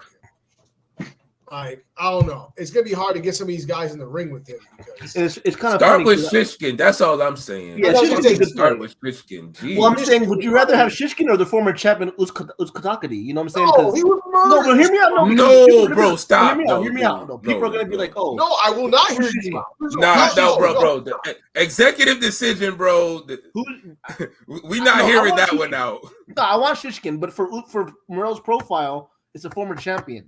Most people are gonna recognize. Bro, dude, fight the nigga that whooped his ass. Then most people don't know that. That's what I'm saying. I'm just saying. Most people. I get the Shishkin. I'm just saying. No, he needs a proper name on his profile. But Uzcategui fight does nothing for him. Not even as a former champion. He's not formidable at this point. He's just gonna run him over. Like, I know he's gonna run both those. I mean, Shishkin might be his Karen's performance though, because Shishkin can kind of dance. At least with Shishkin, it'd be interesting because Shishkin at this point is better than Uzi, so he'll provide more resistance. I'm just saying, like, Shishkin at least is contender level. It's like Shishkin is like I don't know. Is he like we say he's like a 160 version of 168 version of Ergashev? Like, it's still something. Like, yeah, it's true. That's true. It is kind of funny. Either way, it's time for Morrell to get into another prospect versus prospect or contender versus contender fight, whatever you want to call them. But it's time for those fights now and leave all. Now, he's a contender if he's a damn GameStop champion. No, he's WBA champ. I am kind of mad Showtime didn't give us a proper video send off. I know the beginning was cool, but I expected like an HBO, 10, 15 minute actual. Them niggas is like, get the rest of it on our website. I'm like, like God, y'all couldn't wait. Like y'all really was done with boxing because that's what this show. The beginning was cool. The beginning, is showing all the stars. You know what I'm saying? But they didn't have a proper, I was laughing. I was laughing because somebody on Twitter was like, and Espinoza retweeted. He's like, they should have just played the first Castillo Corrales fight and then just nod off to Espinoza. Like, okay, we gave you that. Now fuck off. Yeah, them niggas couldn't wait to be done because it's like they had so much footage and it's like y'all showing us so much shit from 2 years ago, 3 years ago, like. Like y'all niggas, like we could have did a better job than that, man. Like I'm saying, I could have been like, "Yo, prolific, man. Here, get these. Here's this list of fights. Pilot and King P are gonna send you more later today. You can start on those. Like, nigga, like that's what this was. Like, yeah, and it just made it made the whole field kind of. I mean, it was anticlimactic when HBO went out in this final show, and it was definitely anticlimactic for me.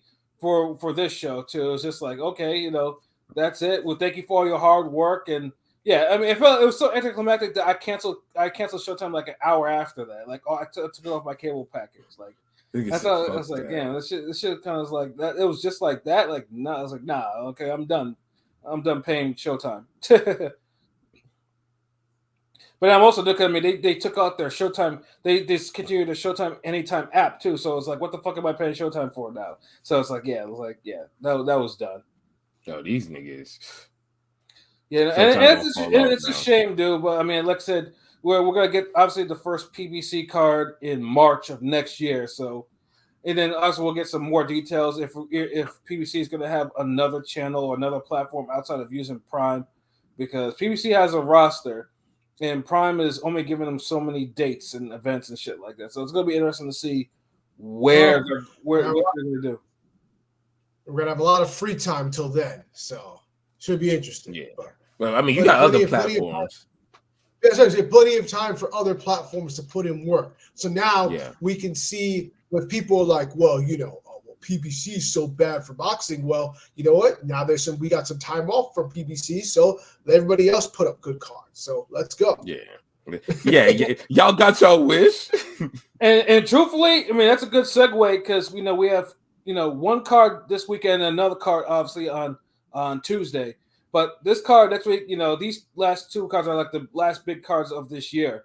And this one in particular on Saturday is one of the biggest cards this year. And literally, and they kind of came out of nowhere.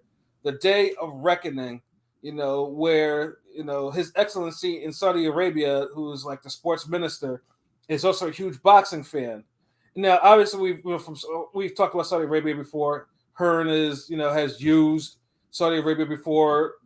Has used it for the Anthony Joshua Andy Ruiz 2 fight, as well as the Callum Smith George Groves fight. You've heard us talk about it before. Personally, I would love to be there, but they don't serve alcohol there, so some people might not like being in Saudi Arabia. All I got to say is, man, this is like this Saudi card. The only thing that's going in my mind, I'm sure the fighter's mind.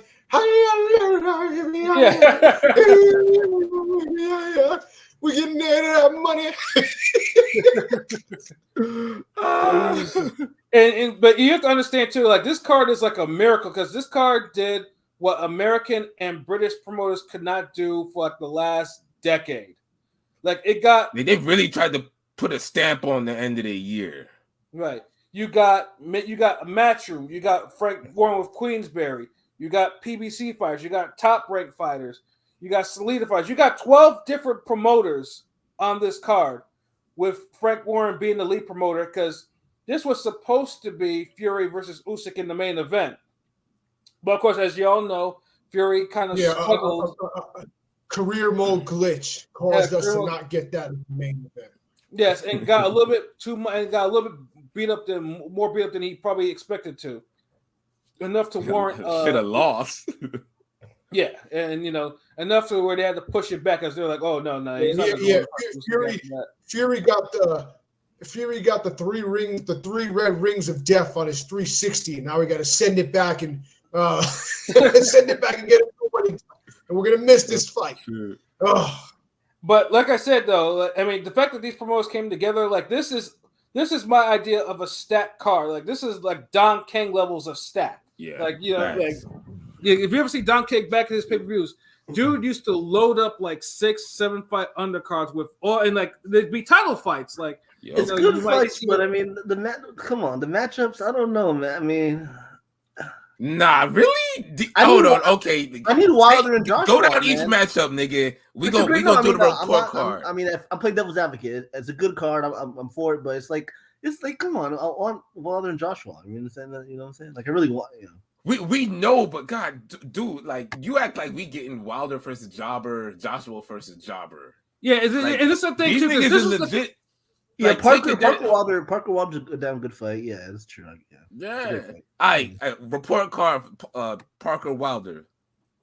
It's an A minus. A minus. All right. I mean, that'd be Wilder's best win at 39, 40 years old. That'd be his best win, probably, right? Yeah. Yeah. So Pat, it's a top 2 win. It's a top 2 win. If you win, what's the number one? Top 2 win. Because people, the only reason I say top 2 to me, it's his best. It'll be his best win. But there are people that will still argue. People say up and down over Ortiz. So you know what? Whatever. Yeah, even if you want to give Ortiz, don't even think about it. I'll give you some leeway. It's still a top 2 win. So. Whatever. Nah, hell no, and Ortiz never been no fucking champion. No, I agree. But people are like, well, fuck people. Ortiz is a better fighter than Parker, but he's not a Does Ortiz got a bigger win than Andy Ruiz? No, he does not. And that's the funny thing. Somebody told me, he was like, this guy was, and I'm not gonna name his name because he's not worth it, but he's like, well, Ortiz almost beat Ruiz. If he didn't get knocked down 3 times, he would have beat Ruiz. And I'm like, oh, that's interesting because Parker actually beat Ruiz. So what are we talking about? Wrong person to bring up. Yeah. So, but AJ. But we all agree that's an A fight then. Yeah, it is. Yes, absolutely. Right, the fuck pilot smoking, but okay. Yeah, because, like I said, because this. I mean, number one, it's a largely heavyweight card, as significant heavyweight fights on there. Like it's the type of fight, it's the type of card that heavyweights need because heavyweights needed a shot in the arm because they weren't getting it done this year. Like Joshua had his, he's fought. This will be his third fight this year. He hasn't looked that great, and I say this as a Joshua fan. Wilder's been wildly inactive. Fury had struggle mode. It's a whole bunch of. You've only had maybe 3 worthwhile heavyweight fights this year. The Zhang fights with Joe Joyce, Juggernaut, Anderson and Martin, and the first fight with the Johnny Rice fight in January with Guido Villanelle, yeah. If we're talking about significant matchups where pieces were moved type shit, like okay, like that's it. Like those 3 fights, everything else was just okay. We just put it together, heavy big niggas. But as far as like significant fights for the division, you only had 3. So now you, like Pat said, you getting a gang of these shits right now to move the division. So shake up the board, and now we could go into next year like, okay, who's here? Yeah. And that's the big thing because like I said, heavyweights absolutely needed a card like this, and it's good too because like I said, you haven't heard any of the bullshit politics like A side B side shit. I mean, even now they announced obviously Joshua is the main event of the card, but you ain't hear nothing. You ain't hear no bullshit. You actually the fighters are actually promoting the fight. They're actually making commercials. Like you actually have fucking Deontay Wilder and Anthony Joshua in a fucking commercial with Frank Warren and Eddie Hearn promoting this shit. That commercial was next level. Like, that's the type of shit we need. Like, why them niggas on the other side always get the rawest fucking boxing commercials and shit? Like, we don't even get dope boxing pay-per-view commercials no more. Like, hell no. I can't even tell you the last time I even saw a dope boxing on this side. Like, dude, we have to go like, okay, like, as far as it goes, my favorites in the last 30 years, the Floyd and Mosley, because the Spartacus angle. Well, no, Haney and Prograis was those. Haney and Prograis with the black and white shit was fire. Yeah, that was hard. And I love the I know this is random.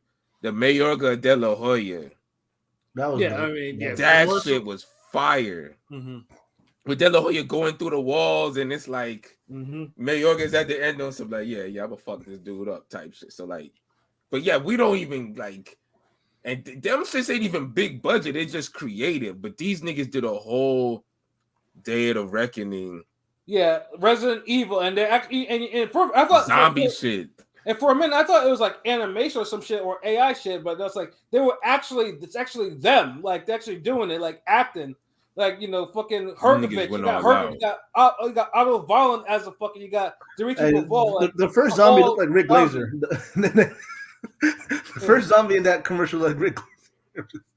Yeah, like that's what shit was so wild. It's like, goddamn, like these actually look like they're actually having fun doing this shit. Like it's just like. And the shit went hard, so like this was different. They did look like they had fun though, but that's the thing. You can't play boxing, but you can have fun. Yeah, there's a difference. Yes, there's a fucking difference. You can't play boxing, but you can have fun. Yeah, and this is where I know some people don't like the fact. Because obviously with this card like that, I think a lot of people don't like it because that Wilder's actually on there. So Wilder's not gonna be on Prime for quite some time because he's signed for 2 or 3 fights, give or take. He's not even a PBC fighter anymore, really. Because with what he said, he's basically a Saudi PBC fighter. Yeah, pretty much. Yeah. So because they showed him the money, so that knows like none of them are, every one of them are getting paid out the ass. He could be fighting in Pluto for all I care. As long as we're getting big fights, I don't care. Yeah, and for once, and usually I'm not the one type to really praise Wilder like that, but it seems like career-wise, he's actually making moves now because I think he realizes, he fucked up that first time. Yeah, we could say it. He fucked up that first time not taking that damn $120 million. Yeah. But now it seems like I think now because the Saudi, obviously Saudis like they showed them the money. It's like okay, well, as long as as long as the roads lead to Joshua and then me facing Usyk or Fury or whatever, hey, and so he seems that at least now he understands that there's a path that he can follow. It's ain't shit to understand. You don't turn down that type of money twice, right? Especially if the opportunity comes within 5 years. Yeah. Nigga, who gets them opportunities? So, he had to take that. Like, right. Because the real loser is Andy Ruiz this year. Yeah. Andy Ruiz is like, I know he's saying there, it's like, dude had been, like I said, he's already benefited from the Saudi payday. Like, this is the reason why it's hard to get his ass back in the ring because he got But paid. The fact he's like the missing player out the whole year. Yeah. The whole year, because now with this card, you could legit kind of say the heavyweight division kind of transpired. You can't say, well, shit, heavyweight ain't shit happened. He definitely looked, kind of ducked. I want to say he kind of ducked Wilder. You know what I'm saying? And backfired on him. They just ain't make it. Like they but it benefited him more to take it, but. Niggas with they A-side, B-side bullshit, but now he's more left out than Butte out of the damn Super 6. Facts. like, dude, what are you doing? Like, if he would have fought earlier this year, it's not as bad because it's like, oh, you got your fight in. Fuck it, I ain't dealing with Wilder, whatever. Like, all right, cool. No, but you didn't fight at all, and then it's like we said, like. You still had 3 significant fights before this card and other little fights. So other niggas were still active. Even if that fight wasn't no significant big fight. Right. You had a Jogba. You had Frank Sanchez fought this year too, right? Yeah, and he's fighting on this card. He got rocked really bad on his last fight too. So. Oh yeah. So, but I'm so God, that makes Ruiz shit look even worse. Yeah. But yeah, enough for him, man. Like let's get to the niggas who made the right decision. Right. So, and basically, I'll start. So, do I start from top to bottom or bottom up? Start from the beginning. Let's start from the bottom up. Oh, okay. yeah, The only way is up. Now, I'll say the one fight here that I don't like because really he shouldn't be fighting is Philip Hrgovic facing Mark Demori. Mark Demori is only known for getting knocked out in one by David Haye. And he's like 42 years old. Like, this is the only fight where I'm just like, this is where Ruiz could have came in. Ruiz could have faced Hrgovic in that fight. That was his spot. Because Hrgovic, for whatever reason, Hrgovic, even though that would have been a good fucking fight too. Yeah, even though Hrgovic is not really a boogeyman anymore, they still like, in a way he's still moving because no one really wants to fight him, like except for Zhang. Zhang still wants his get back. But Zhang probably this is the fight that if you're running late getting your food or whatever, this is that fight for that. Like, because this is like gonna be a KO like in the first 1 or 2 rounds. Well, getting your breakfast because it's mad early, right? Isn't it mad early? More than 2 rounds. Yeah, this is the brunch fight, nigga. Yeah, if this lasts more than 2 rounds, something went horribly wrong. Yeah. Bingo. Yeah, and to answer Pile's question, yeah, it starts at 11 a.m. Eastern time, so probably it's like what 8 for you. Yeah, I'm gonna miss the whole card. Oh yeah, you're sleepy, yeah. Yeah, so yeah, and we'll hit you up though, man, because we know how you used to stay up late with us with them Australian cards. Yeah. But I mean, obviously, everyone, like I said, Hrgovic will knock dude out, and it shouldn't take him no more than 2 rounds to do it either. So it's like, yeah. So finish up your French toast and your eggs, your omelet, your turkey bacon. No, your bacon, your regular fucking bacon. Your beef bacon and turkey bacon, nigga. So your pork bacon. No, this nigga's incorrigible. Applewood's hickory smoked out fucking bacon, nigga.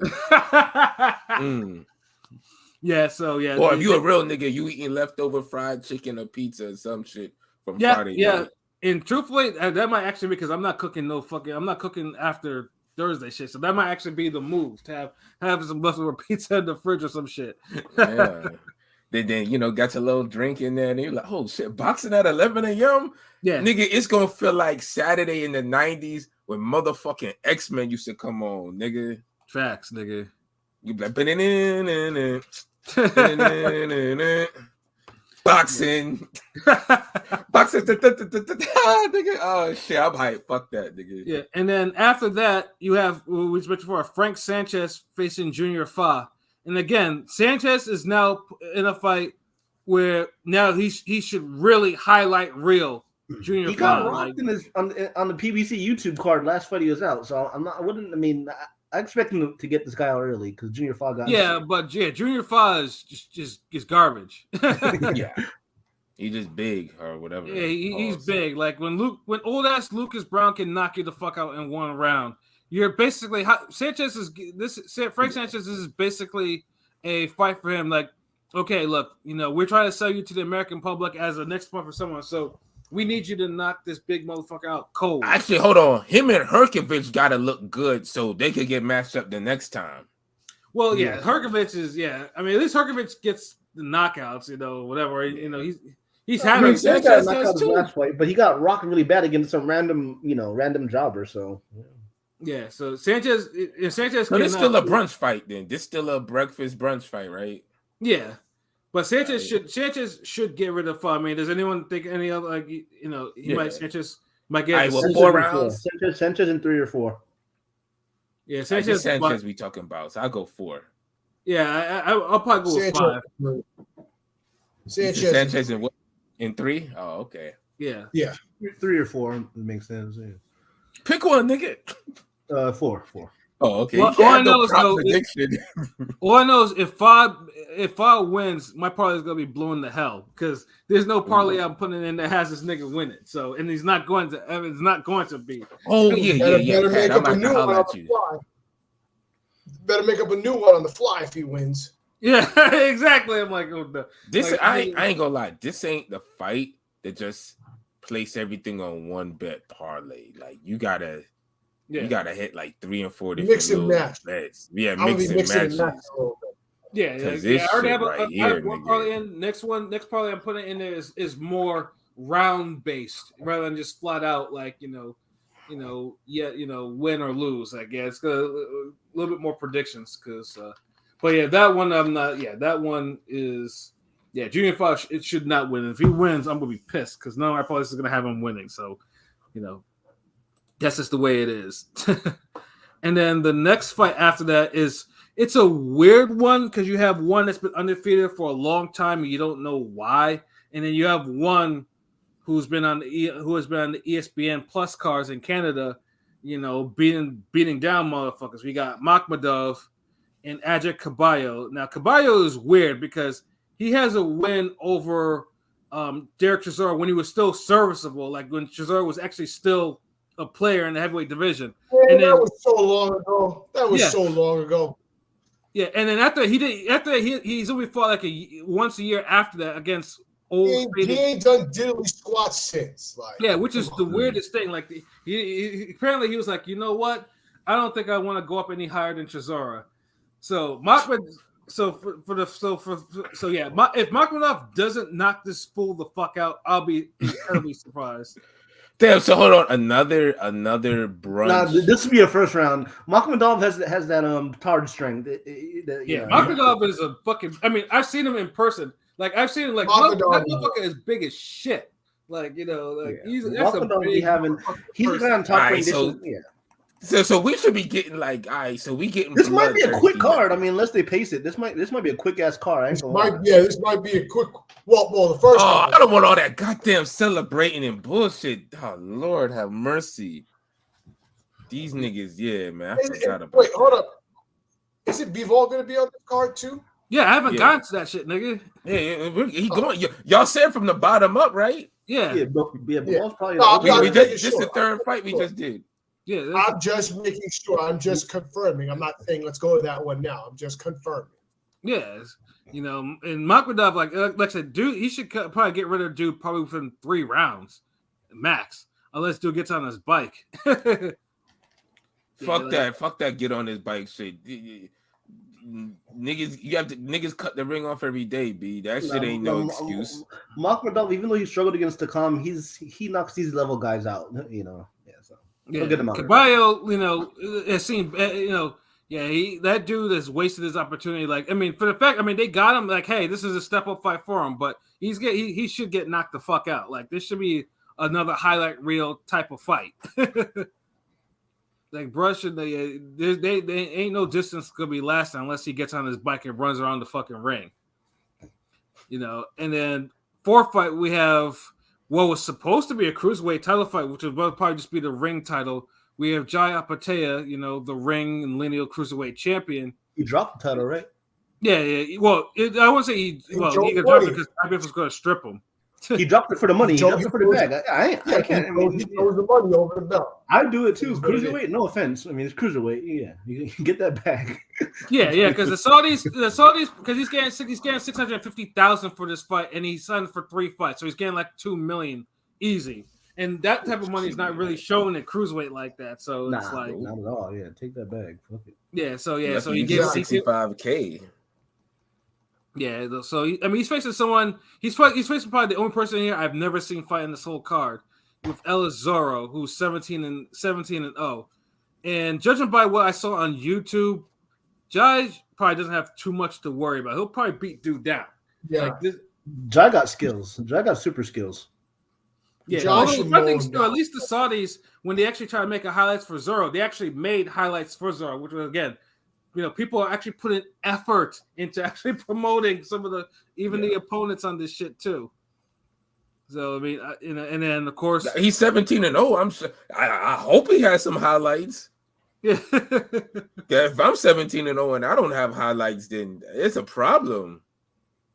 Yeah, I'm up at the office like, yo, nigga, where my YouTube highlights at? Like, the fuck is this? Well, and he definitely found some too. So like, okay, now if Apatea again, like. If Apatea obviously loses, it'll be a huge upset, and and that'll be probably a problem, a big problem. Then they'll run that back on the next card. On the next Saudi card. And then I feel there's gonna be at least one upset. I don't think Jai got talent, so I don't think. But there's gonna be one upset on this, right? Oh, yeah, it's gonna be like if you have 8 fights, there's gonna be one upset. Someone's gonna upset it. And most of the upsets might come in the top half, though. Yeah, and it's definitely gonna come in. And to me, it's gonna come in this fight with Daniel Dubois and Gerald Big Baby Miller. Like, I'm like that fight is first of all, Big Baby Miller is making the most of his fucking opportunities. Like a year ago, this motherfucker was doing security for Floyd Mayweather and shit. Now this motherfucker is coming out there. Yeah, well, that's because he was shooting up. Nobody told him to shoot up with be 3 Universal Soldier. That's and shit like that. Yeah, but if you're gonna suit up, you may as well work for Floyd. You'll probably be the most paid roid head out there, nigga. Like, he's the kind of reason why this fucking AJ Wilder fight, partially never happened at his apex. Yeah, of course it is. Like he's a huge reason why it never happened, unfortunately. Yeah, Wilder not taking fucking 120 mil to use. Well, that too, but I'm saying he indirectly ruined AJ. Yeah, well, yeah, because he had to shoot up with all those roids, and then they had to find a replacement opponent, and they found got someone more deserving and dangerous. Yeah, and and Ruiz beat him because he was actually in condition. He was where he was needed to be mentally, and he was hungry, and not just for food either. So it was like, his whole chain of events, But Big Baby, like he's been in the fucking just today. There's two clips of him arguing with Dubois again and talking shit to Anthony Joshua. Like he's selling it. He's been relentless. Like the "I smell pussy" clip, and telling Joshua he didn't fight nobody, and Canadian got Dubois non-talking ass. And Dubois is a whole disappointment to me. Like number one, first of all, at the damn conference. Frank Warren had to tell him, like, yo, talk some shit. Well, you're going to see when we get in the ring. Like, you make sure you're clean. Like, nigga, what kind of talk shit is that? Like, talk some fucking shit to this nigga Big Baby Miller. This nigga needs 3 different steroids to fight. Nigga, the fuck is you doing? Like, Duval's like that WWF nigga that was a big beast but had no mic skills at all. he was Virgil. Then nigga was Virgil. Yeah. Yeah, it was like, that is, like, it was like, but Dubois, I'm not sold on Dubois anymore because dude seems like he crumbles too easily for as big as he is, and Big Baby Miller, for as as struggle as I think he is, again, he has an engine that most heavyweights don't have. Even though he got a pharmacist most fucking heavyweights don't have. Salute, Kang-son, what it do? I do expect Drew Miller to win. I mean, if Dubois wins, I know that Dubois the favorite, but it's an upset to me if Dubois wins. I ain't gonna lie. I don't think he's gonna. I think I'm picking the guy that actually seems to has punch resistance. Like Miller is a winner soldier. Miller's a plus 400 underdog. Does he though? I mean, I don't know if he has punch resistance like that anymore because he was getting rocked by old ass Lucas Brown in his last fight. I mean, he's been winning. Lucas Brown could crack though. He's been winning his fights. So, I mean, I'm picking Miller. Dubois a better fighter at this point in his career still than old ass Lucas Brown. Yeah, but Dubois don't throw no fucking punch. Dubois a 10 man. I'm sorry. Yeah, like that nigga. Yeah, like I tried, like, but Dubois that whole. I mean, granted, the Usyk fight, yes, there's argument he knocked Usyk out, but this is the fact that he crumbled so easily even after that. It was just like, I just don't see it. I don't see it with Dubois anymore. Yeah, he had Big Baby's not as good as a boxer as Usyk. No, Dubois a 10 man. I'm sorry. I mean, even though he might have got quote unquote. Joey saying as good a boxer as Usyk. Even though he might have got screwed off the title, or whatever people want to say, he didn't. He doesn't. He's chinny, and I mean, he's chinny, and it seems like his heart can be questioned, unfortunately. So. Yeah, I mean, I'll put it this way: if Dubois goes past like 4 rounds with Miller and he hasn't dented him, it's gonna get ugly. Miller's just going to it's just gonna walk him down. It's just gonna work him over. Yeah, because I mean, that's what I say. Because I just don't see Dubois doing anything different. He's not. I don't think he's gonna knock him out later or anything like that. Now, if Dubois knocks him out, I'll laugh because it'll be funny because it'll be like But of course, my parlay will be blown because of that. But it'll be well deserved. I'm making one with both. So, I say it'll be like the Bridges fight. I say Miller in 5. I say Miller in 5. Miller in 7. Miller in 6. Dubois in 7. Uh-oh. Okay. Yep. I mean, hey, it could be like like I said. I can see that. Like Dubois fight like he give a damn. He said Dubois. This fight is made for Dubois to win. Yeah, right. I mean, if he fights like he give a damn, but a lot of times he don't, and we know Miller going to have some type of energy intensity. So it's like, dude, if Dubois had been realized his potential and fought like he gave a damn, nobody would be thinking he's getting his ass whipped by Miller. Facts. Yeah. But let's say that's what makes this fight intriguing to me, because it's intriguing to a lot of people, because it's just like, because Big Baby obviously needs a layup back into the consciousness of like heavyweight boxing, and Dubois needs something to wipe the taste out because of his horrible defeats. So it's like, so it's a crossroads fight basically. Like the loser probably will have a hard time rebounding. Especially Big Baby Miller, especially that nigga. So like the only way niggas' reputation don't hit a snag is if they go the distance in a fight of the year, right? And they slugging it out, and it's like, oh shit, like I can see these niggas fight again, like I can see this rematch or whatever. But if it's some sloppy half-ass fight, then then somebody better get knocked the fuck out, Plus, if Big Baby was still on the street, I would pick him. But he said he getting tested like 5 times. 5 times As he should. Fuck him. You know what I mean? This ain't the old big baby. He ain't juiced up no more. Yeah, no. Yeah, we'll see what weight he comes in. Like if he comes in, well, it depends if he's training hard. If he comes in like in the low 300s or whatever, then I'm like, okay, he was at least training or something. But if this nigga's like 340, 350, then I know he's just like it's on some other shit like with him. Like he's probably not, he probably didn't train as hard or hard enough. But yeah, no, it should be a good slugfest. And then we have Dimitri Bivol as the only champion that defended his belt against Lyndon Arthur. And Lyndon Arthur was the one, of course, he beat Anthony Yard sometime back, up in a minor upset. So I mean, Yard got that get back. Yeah, and again, Yard got his get back, but Lyndon Arthur knocked him out. Yeah. And Lyndon Arthur is a decent fighter. It's like he's not a bum by any means. But Bivol is Bivol right now. Bivol is at still at a high peak though. But it's one of those things. It's one of those situations that if Bivol fights, because this is a downgrade from beating up the likes of Canelo and Zerto, like it is. Right. So it's like, obviously, I mean. Any other time I would say, Bivol would knock him out, but Bivol hasn't knocked anyone out since his HBO days. So it's like. The thing is, Arthur got dropped in his last fight against some random dude. So, I understand that though, but Bivol hasn't put anyone on the canvas in a long time. In a minute. Like it's been a while. It's been a minute. I'm picking Bivol by KO just because we need one. We need one from him. Yeah, Bivol.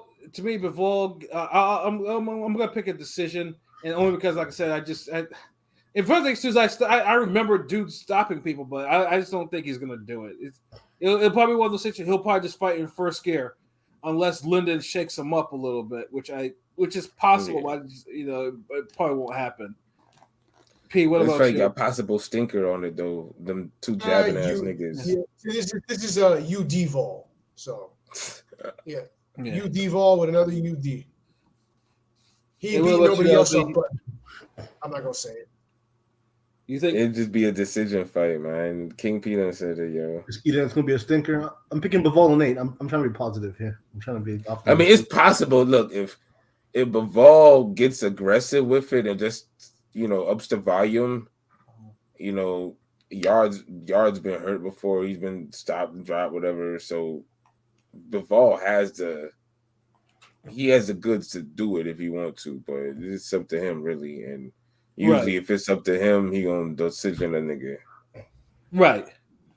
Because like I said, Bivol is not gonna put as much energy as he has to be up for this fight. In this case, they're paying him a lot of money. And the incentive is too, because he said it in an interview today, that obviously that the Saudis want to make the fight with him and Better Beef. So it's like, and so Bivol. So now that the Saudis is talking about they want to make the fight, so this fight's going to happen as long as Better Beef clears Callum Smith in January. Without that, hopefully he should. If Father Time hasn't gotten hold of him, that's a big ask though. That's a big if. It is. Callum Smith, I felt like always been a light heavyweight. I don't know how he got the fucking 168. Right, and he's punching much harder. But then we have to talk about Better Beef, who's probably one of the top 2 or 3 punches in the sport today. He's pushing 42, but that's another story for another day. Yeah. So it's like This will be the one easy UD of the night. Bivol ain't beating nobody else up, but it's why I won't go there. Yeah. And now we get to the co-main of the card. Where we have one Deontay Wilder and we have one Joseph Parker. And honestly, it's one of those situations where as much because I made the bet on this too for this fight to end in the first round. I honestly think Wilder will knock him out in the first round. Parker for the most part. I think it's gonna last more than one. It's gonna last more than one. I'll give Parker a little bit of credit in that he's not that fragile. Like it's gonna take some stuff to put him away. Well, I wouldn't say that fragile. This is Wilder right hand. Like unless Wilder decides to have a jabbing contest with dude, I I will still give Parker the benefit of the doubt in that he's just not going to crumble off the first right hand he takes. It'll be a couple of right hands, but it won't be the first one. So what? Because Wilder himself particularly he said this fight won't go more than 3 or 4 rounds. So he might be more. This is possible. It will. It'll go more than 3-4 rounds, but it won't go more than 6. So that's your prediction: 6 rounds. Yes. What about you, LB? 8. Pilot. Pilot. My fault. Yeah, my fault. I didn't have me. Wilder and 2. Yeah, there you go. Yeah, like pretty much now Wilder, because obviously the stakes are high for this one. So Wilder, in order to get to the Anthony Joshua fight, has to clear Parker. And honestly, like I said, everything to me is just pointing to just one right hand getting rid of Parker. And I honestly think he's gonna get rid of him early. Like, I don't know.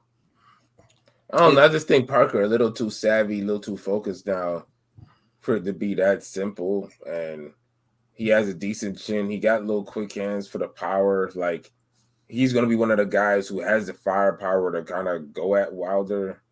He's been in the Fury camp.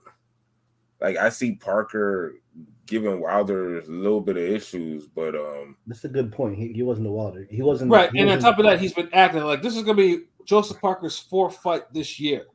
Like, yeah, so he's acting ready. Like, honestly, like this might be an upset. Like, but like I think Wilder going to zero in on him, but because it's not like Parker's the best defense guy or whatnot. I don't know, he's not. And Joyce cracks his chin something serious. I know Parker's the much younger dude, but in boxing years, his best days are past it. You know what I mean?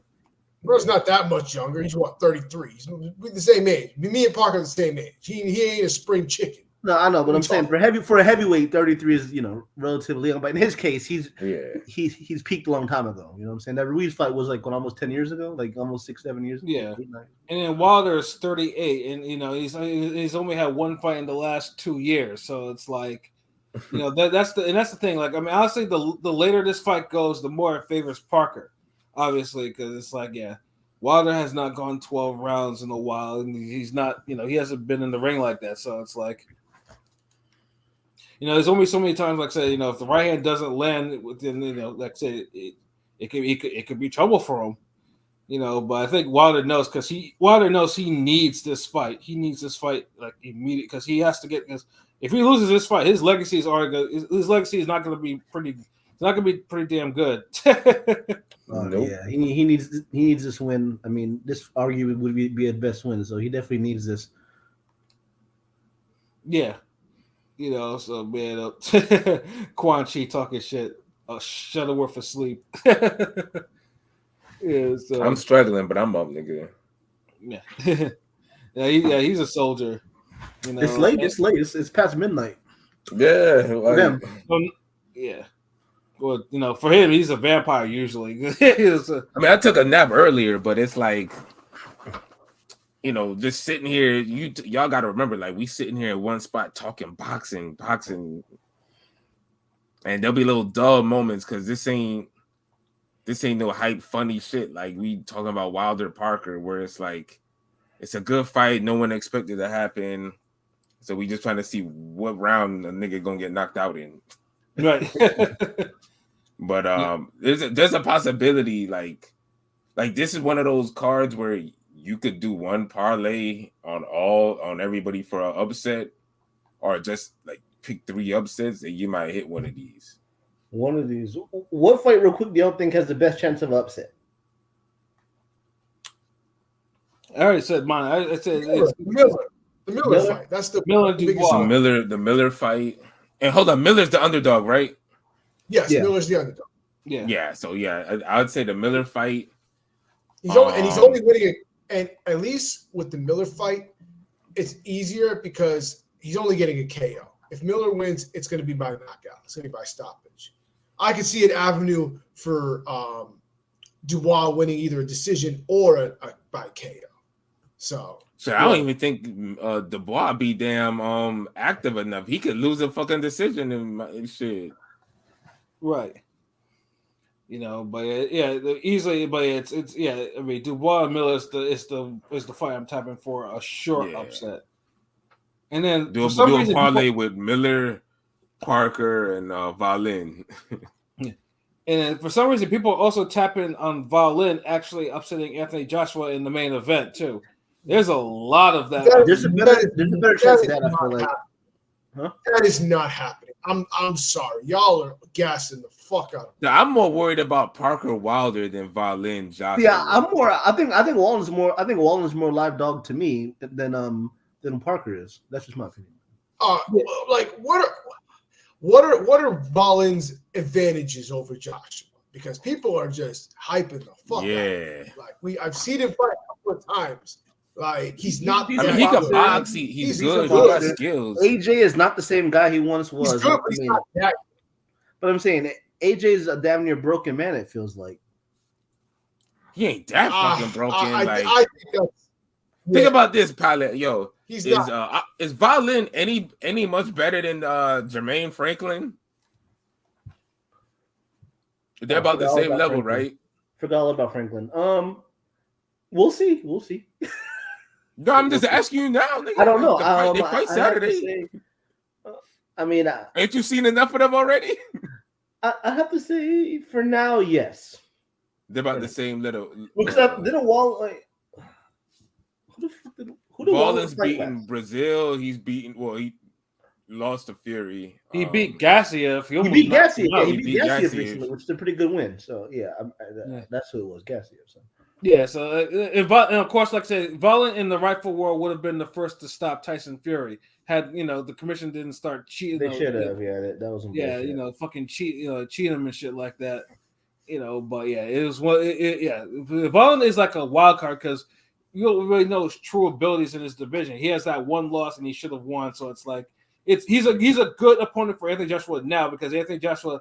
That he can't have a moment. So he can't be in his head fighting Valin like at all. Like, else upset will happen. And Valin does punch. He does have a respectable punch. You know what I'm saying? Because if you can wobble Gassiev and Fury in fights, like you can punch. So it's like, the thing is this fight could look like Joshua. He didn't even wobble Fury. I know he never wobbled Fury. I don't know what the fuck he was saying. In the final round, he hit him with the left hook, and Fury started, backpedaling, going to the corner and shit like that. That motherfucker was not hurt. He wasn't hurt. No, his eye was fucked though. His eye was cracked. His eye was fucked, but I don't know if he wobbled. Yeah, the eye was busted, but he also got cracked in the 12th round. Like Fury wasn't. I mean, everyone said that he was in trouble. Like I don't know what you niggas was watching, but that nigga was in trouble. Yeah, Wilder got lucky. He was in trouble because of the eye, not because he was serious. He didn't get punched in the eye. He got punched in his jaw. What the hell are you talking about? He wasn't hurt. That's what niggas saying. Like he was already on some defensive shit. So when that shot hit him, he was just on some. He got hit with a southpaw shot, which he didn't expect, and he was hurt, and he got hurt. If Valin doesn't like whatever power Valin has, he doesn't show it most of the time. Most of the time, he's doing pity pat jabs and backpedaling. So, come on, whatever. I just don't. I don't see it with Valin. Yeah, I mean he can box. He's capable, and he got decent pop. Yeah. All I know is he's not. He's far from easy work because if he was easy work, he should have been beaten more. He should have been beaten again. It's not easy work. That's why I'm like, this is another low volume counter puncher. Joshua will win an easy decision. I'm sorry. Does that mean see a knockout? No, I don't think he'll. I don't think he'll knock. I think Joshua will decision him too because Valin he's tough. He's a tough guy, so it's not like it's not. He hasn't been down yet, as far as I know. And he's fought people that could put him down. So like I think Joshua will probably beat him by decision. Man, Joshua better knock this nigga out. I say AJ KO in 8, but it's gonna look a little alarming for a sec. I feel like, but I think AJ will stop him in 8. What about you, LB? 10. 10? Oh. So yeah, I mean, obviously, I want to see the KO too, because that KO needs to happen. Because, like I said, we need both Wilder and Joshua need to both have spectacular KOs in order to really sell their fight. Which I'm pretty sure the post is already made. Just got because reportedly it's gonna be in March. It's gonna be in March, so they have to actually do it. But it's gonna be a long card, and I'm wondering too. The Saudi Arabians will have like celebs and all that shit like they did for the Fury and Ngannou fight. See, this is the thing. These niggas is trying to have a fucking celebration day, and it's like, hold on, is there boxing that night that day? No. Oh, okay, that's it. That's it for the year. It better not have. No, that's not it for the year. That's it for Saturday. What we got? Yeah, for Saturday, that's it. What's next week? The last card we'll talk about it. Yeah, it's on Boxing Day. Yeah, the last and the final one, is someone that every time we talk about him, we get views. Of course, we talk about Naya Monster anyway. Oh, I forgot all about that. Damn. Yeah, he's facing your Filipino fighter. We talked about it. I forgot about Monster. I forgot about Monster because he's gonna body another Filipino. Because I'm trying to get out of him. Now everyone knows Monster, and he's coming off the spectacular one-sided victory over Stephen Fulton, and of course he disgraced a lot of platforms. A lot of platforms, that were kind of picking with their hearts, had to realize, well, I've never really watched Monster before, but he's overrated, because everyone says he's overrated, and I've never seen his opponents. Yeah, people are still doubting Monster even after all this time. Like they still doubt him, and of course, it's not like people are so certain. It's like, well, he can't beat Tank. Ooh, you can't beat Tank. It's like, why? Like who's like Tank? Then they say, well, Hagler can't beat Michael Spinks. Yeah, it's like it's just people were so butthurt over that. I was just Crawford can't beat Beterbiev. Like what?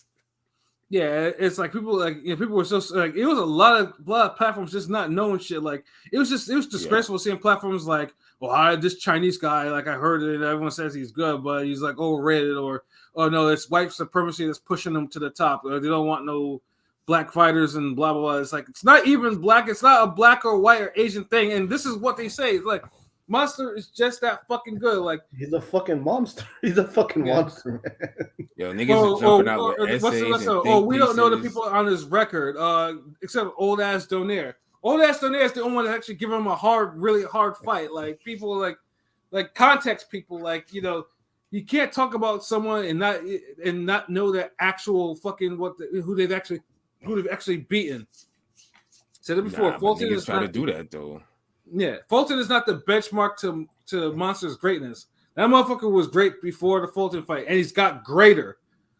So because he's so great, he said he wanted to wrap up the super bantamweight division in a year because he took Fulton's 2 belts, and now he's got to take Marlon Tapales' 2 belts. Tapales is like the forgotten 2-belt champion there, like. And it's not, and he took the 0 of Akhmadaliev. He beat him. Like it was a decent fight, and he beat him. Like there was no question about it to me. So, but yeah, Tapales though, but he hadn't been saying it with his chest, like Tapales, you're in the ring with Monster. Well, I would like very much, sir, to go challenge you if that's okay with you, sir. Like he didn't even say it with his chest. Like it was like, bro, like you the champion. Like, say please, you want sir, I'll fight you. Yeah, it's like say it with your chest. Like say it with some bass in your voice. Like what the fuck was he? Say it with your chest. Yeah, like it was like the weakest call out, but but basically they knew what it is because it's not it's either Tapales fights him and gets a payday, or Duke can go fight his Mandos, which would beat him for a lot less money. It's a big payday. Yeah, it's a big fucking payday for him. And then Monster, of course, if he does this, he'll probably be the first undisputed super bantamweight champion in history. Like that belt has never been unified before. Like there's not been one undisputed super bantamweight champion. So again, this just adds on to the cipher of Monster's like resume. And he's 30 years old now. Is he 30 yet, or is he a little younger? I think he's 30. Who? Monster. In a way? Yeah. You think he's like 29? About to be 30. No, he turned 30 in April. Okay. Oh. Yeah. So yeah, dude. Yeah. So he's absolutely in his peak of his career, and he's wrapping up divisions. And so it's like, and now I think all of us are pretty much, and now we've all seen Tapales. We all fight. I think it's safe to say that we all think that Monster will probably knock him out at some point. Like, does anyone else think different? No. He's making tamales out that nigga. He's cooking them. Tamales out tamales. In a way, in 5. They got Filipino tamales though. There's something like lumpia. That's just basically lumpia. Oh. Whatever. Monster in 5 is my prediction. Monster in 4. Monster in 3. What the fuck? I guess Monster in 2. Come on, I don't be... Nigga. That's come on. Have some faith in your country. Okay, country, Monster in 4. Just say Monster decision, nigga. No. Actually, hold on. Who said 5 or 4? I said 4. I'll say 5. I said 5. I'll say 6. I'm pulling for the Pinoy to give a little pride here. 6. 6. Now, obviously, if Monster wins, obviously now the conversation will be who's pound for pound number 1, him or Terrence Crawford. You know, Monster, of course. Yeah. I'm still putting Bud there just because we're all expecting Monster to. Like, what if Tapales actually won this fight? You know what I'm saying? Nobody expects it. So, what if the rapture happens that day too? Nobody expects it. I'm just saying, like, it's not. I can't really put him over. I know he got I know he got undisputed, but it's like. I mean, if Tapales wins, then we would have to find a spot for him for the pound for pound list, and I would just be like, what the fuck? That'd be the biggest upset in boxing, like. In the 21st century. It would easily be the biggest upset this year. It would be a historical upset. Yeah, it's not happening, but I mean, it's boxing. We want to see upset. So, I mean, Tapales. I mean, the only thing is that because, like I said, with Monster, in order to beat Monster, and Donaire had showed some of this, you have to punch hard in between the shots, and you have to crack him. You have to make him think twice about one to actually come in, and like if you don't crack him enough times, Monster will eventually get it and he will destroy you. Tapales is not that type of puncher, unfortunately. He's, I mean, he has good work rate, but he's not that type. He doesn't crack like a Donaire. Like, he doesn't hit you with like lightning fast counters and shit like that. That's not his style. Yeah, but a lot of people don't crack like Donaire. Like, yeah. And then they said, he doesn't punch like one of the top 50 punchers in boxing, but hey. Yeah, but that's what Tapales can actually punch, but then you have to fight Monster in a certain way. And I just don't see it in Tapales that now, obviously, like, a lot of things, like, stranger things have happened in boxing. Stranger fucking things, but it'll be a huge fucking upset if Tapales actually pulls out. Actually, I want to see the odds for that. I want to see. Let's see, because I'm not even. That's one fight I'm not even putting no type of money on. Let's see where. Okay, here we go. They got the black Asian, the Blackanese Andy Hiroka on there. Okay, he's been. So Tapales is a plus 820 underdog. God damn. Yeah. So if we do method of victory for this fight, Monster points decision is plus 630. The KO for Monster is minus 420, obviously. Draw is plus 1500. Tapales win a decision is plus 1400. I thought it would be actually higher than that, really. And Tapales KO is plus 1100. Again, I thought that would be higher. So, yeah. I guess they're giving him some benefit of the doubt, but yeah, I mean, honestly, I don't see Monster's knockout streak being snapped by Tapales. I mean, unless you feel like unless you were making multiple parlays of this fight, like, okay, look, I see a parlay where Monster wins the decision, you throw away some money. That's pretty much about it. But obviously the stakes high, Monster, because I mean, but at least with Monster's not leaving super bantamweight. He's actually going to defend his title. Like, Luis Neri is next should he actually win. That's the fight I can get down with. Like, I don't want to stay really that long, but I do want to see Neri in a way before he moves. Yeah, I mean, I said you got both. You get 4 belts. You fight the 2 champs.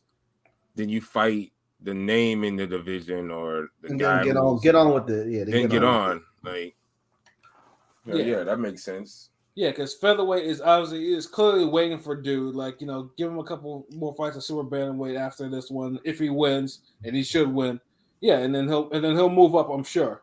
And then no contender can really say, "Oh, well, you just fought the 2 champs," but them niggas is ducking me or whatever. I never fought them, so like, nah, man, I get the 2 champs and I get the biggest contender, whatever. Boom, division done. Exactly.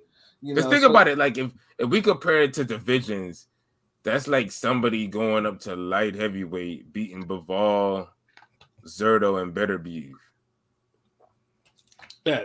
Like I said, he's doing shit that very few fighters are actually doing, and people are still doubting this man for some odd reason. Like, slowly. Like I've seen before. Oh, y'all niggas love anime, but y'all don't love NOA. Weird. Right.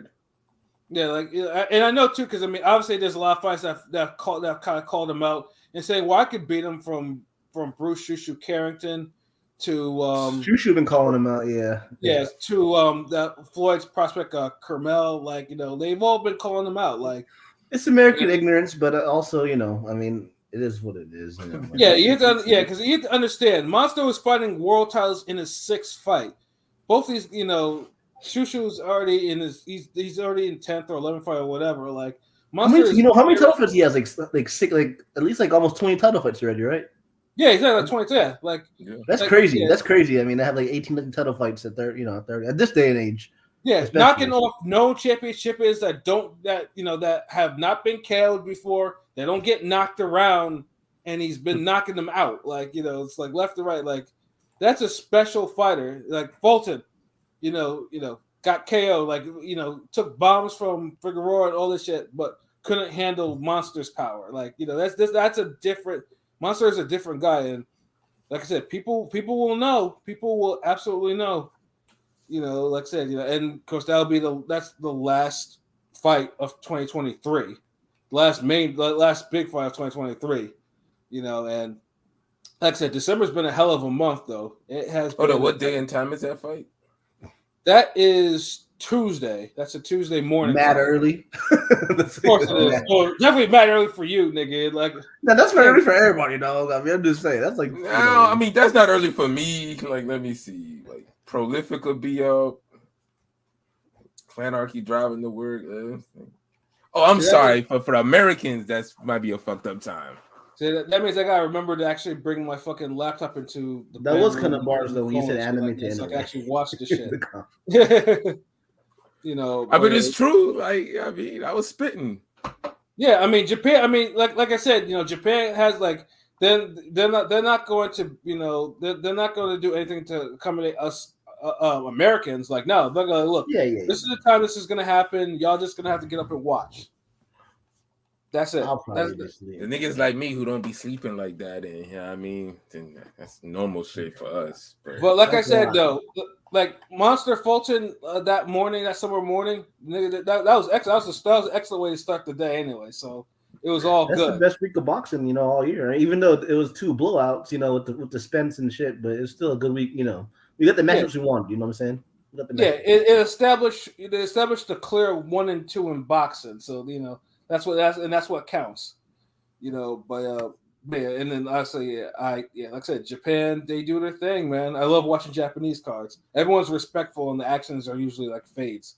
So like it's all good. So, but yeah, no, I think that is it for all the cards. Like I said, it's been a hell of a year. Let's just hope we get at least one more A-side, fight of the year. Like we at least get an A-side fight of the year. Because like I said, the B levels have been holding it down for the fight of the years this year. But yeah, but as far as fight of the year candidates for like the A level, it's been sparse. Like Navarrete been holding it down. Mm-hmm. But not too many other elite guys have given like fight of the year. Right. It's been dominations of the year. That's about it. Dominations of the year, yeah.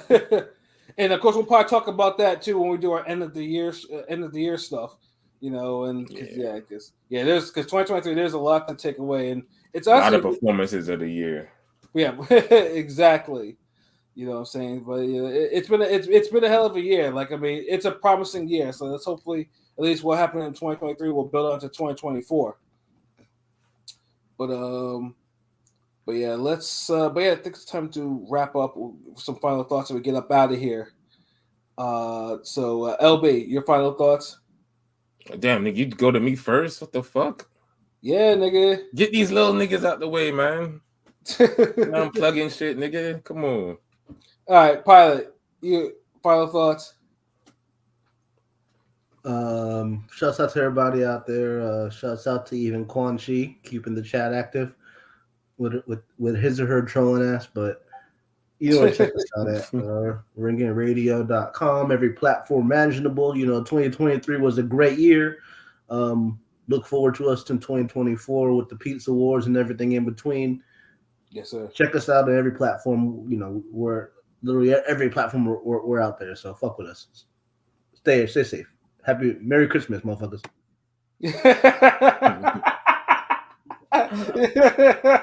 Yo, that was a hell of a final thought, nigga. Oh shit, AOP, what's your final thought? I love how LB never wants to kick it off his final thoughts first. It always is like it's like if Pac were always to just be like the Outlaws go first and then I'll go last. Like, nah, I've had my final thoughts go first sometimes. He wants the last verse. He wants the last verse on the track. I mean, nigga, what the fuck? Like, this is a special night, nigga. Like, come on, like, what the hell? Like, this is just random. Niggas said go first, like, bro, like, really? All good. You know what I'm saying? Shout out to Arizona. Good time out there. Phoenix, dope city. You know what I'm saying? I had a good time covering the card. Press conference with Bam should be up soon. Look out for that. Look out for more content coming along the way. Merry Christmas. You know, that's all I have to say about that, man. Enjoy the rest of the year. Look out for 2024.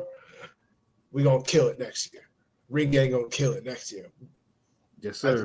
I can feel it. Yes, we absolutely will, man. You know, because like I said, you know, Ring Gang is everything. Ring Gang is what you want boxing media to be. The boxing media war of 2024. Yeah. Yo, facts. Yo, LB, you ready to give your final thoughts now, nigga? No, yeah, of course, man. I'm just tired. Niggas ready to go. Like, I don't know if I'm gonna hit the gym or hit this bed, yo. Shit. Nigga, go to sleep. Yeah. After this. Great show. Last weekend of boxing was great. Glad we got like all those cards, everything worked out. We got another good weekend. Like December, low key holding it down right now. So facts. That's a good look for boxing. Got a lot of big fights close out the year. Better luck next time. Guys like Andy Ruiz and Keith Thurman and Stan Jonas and all these other niggas who ain't get the fight this year. Right. Well, at least Stan Jonas, it was unfortunate circumstances. Yeah. But you know, he did sign up for it though when he gave up when he took that step aside money and not forced fucking Ugas to fight him like he should have. Should have drink more coffee. I ain't drank coffee in like maybe 10, 12 years, yo. Yeah, and all I drank was Cafe Bustelo, nigga. Cups of that shit, nigga. I don't drink I drink espresso to the head, nigga. You don't know. That's why I can't take that shit no more. Bed, nigga. For my queen, though. But yeah, y'all check out the Pizza Wars cartoon finally released. Nobody's doing no shit like this. You know what I mean? We got special guests. You know, we got boxes in it. You know, like I said, we got Johnny Rice. Salute. Got Knockouts with Nika. Salute. Got my nigga Keith Soprano. Salute. Got my sister Big Legs. Salute. Like, no one's doing that. You got real actresses in this shit. We got real boxers in this shit. Your best boxing personality. Got the whole Ring Gang in this motherfucker. Got my nigga Clownarchy from the UK with the beats. Got the instrumental smoothly playing in the background. It's just dope. Then you see how we do the intro. See You see how we do the credits, man. Just the whole creative vibe. You know, you see the faces behind the words. It's dope. No one's doing no shit like that. So all you niggas who be watching Ring Gang from the shadows and stealing ideas like Pat articles and podcast topics and shit like that. Mm-hmm. Yeah, once y'all niggas just point Amazon Prime or one of these niggas to us so we get this bag like the rest of these niggas is doing, cause no one doing what we doing, man. Like nigga, like right. PJ dropping boxing seminars every month. Like, what fucking boxing platform is doing all this shit? Like, come on. Like, and the only thing we ain't do was no music shit this year. We let y'all niggas live with the music. That's the only thing I say. Mm-hmm. We let you motherfuckers live with the music. Like, niggas had a crazy fucking year. We let y'all niggas live with that. Mm-hmm. But this animation shit, this script writing, this screenplay, nigga, like, these articles, these podcasts, these interviews, just nah. It was put on next season, niggas. So we about to close this year out. Hopefully, the heavyweight division get closed out nicely this year, and you know we get bigger fights next year. Mm-hmm.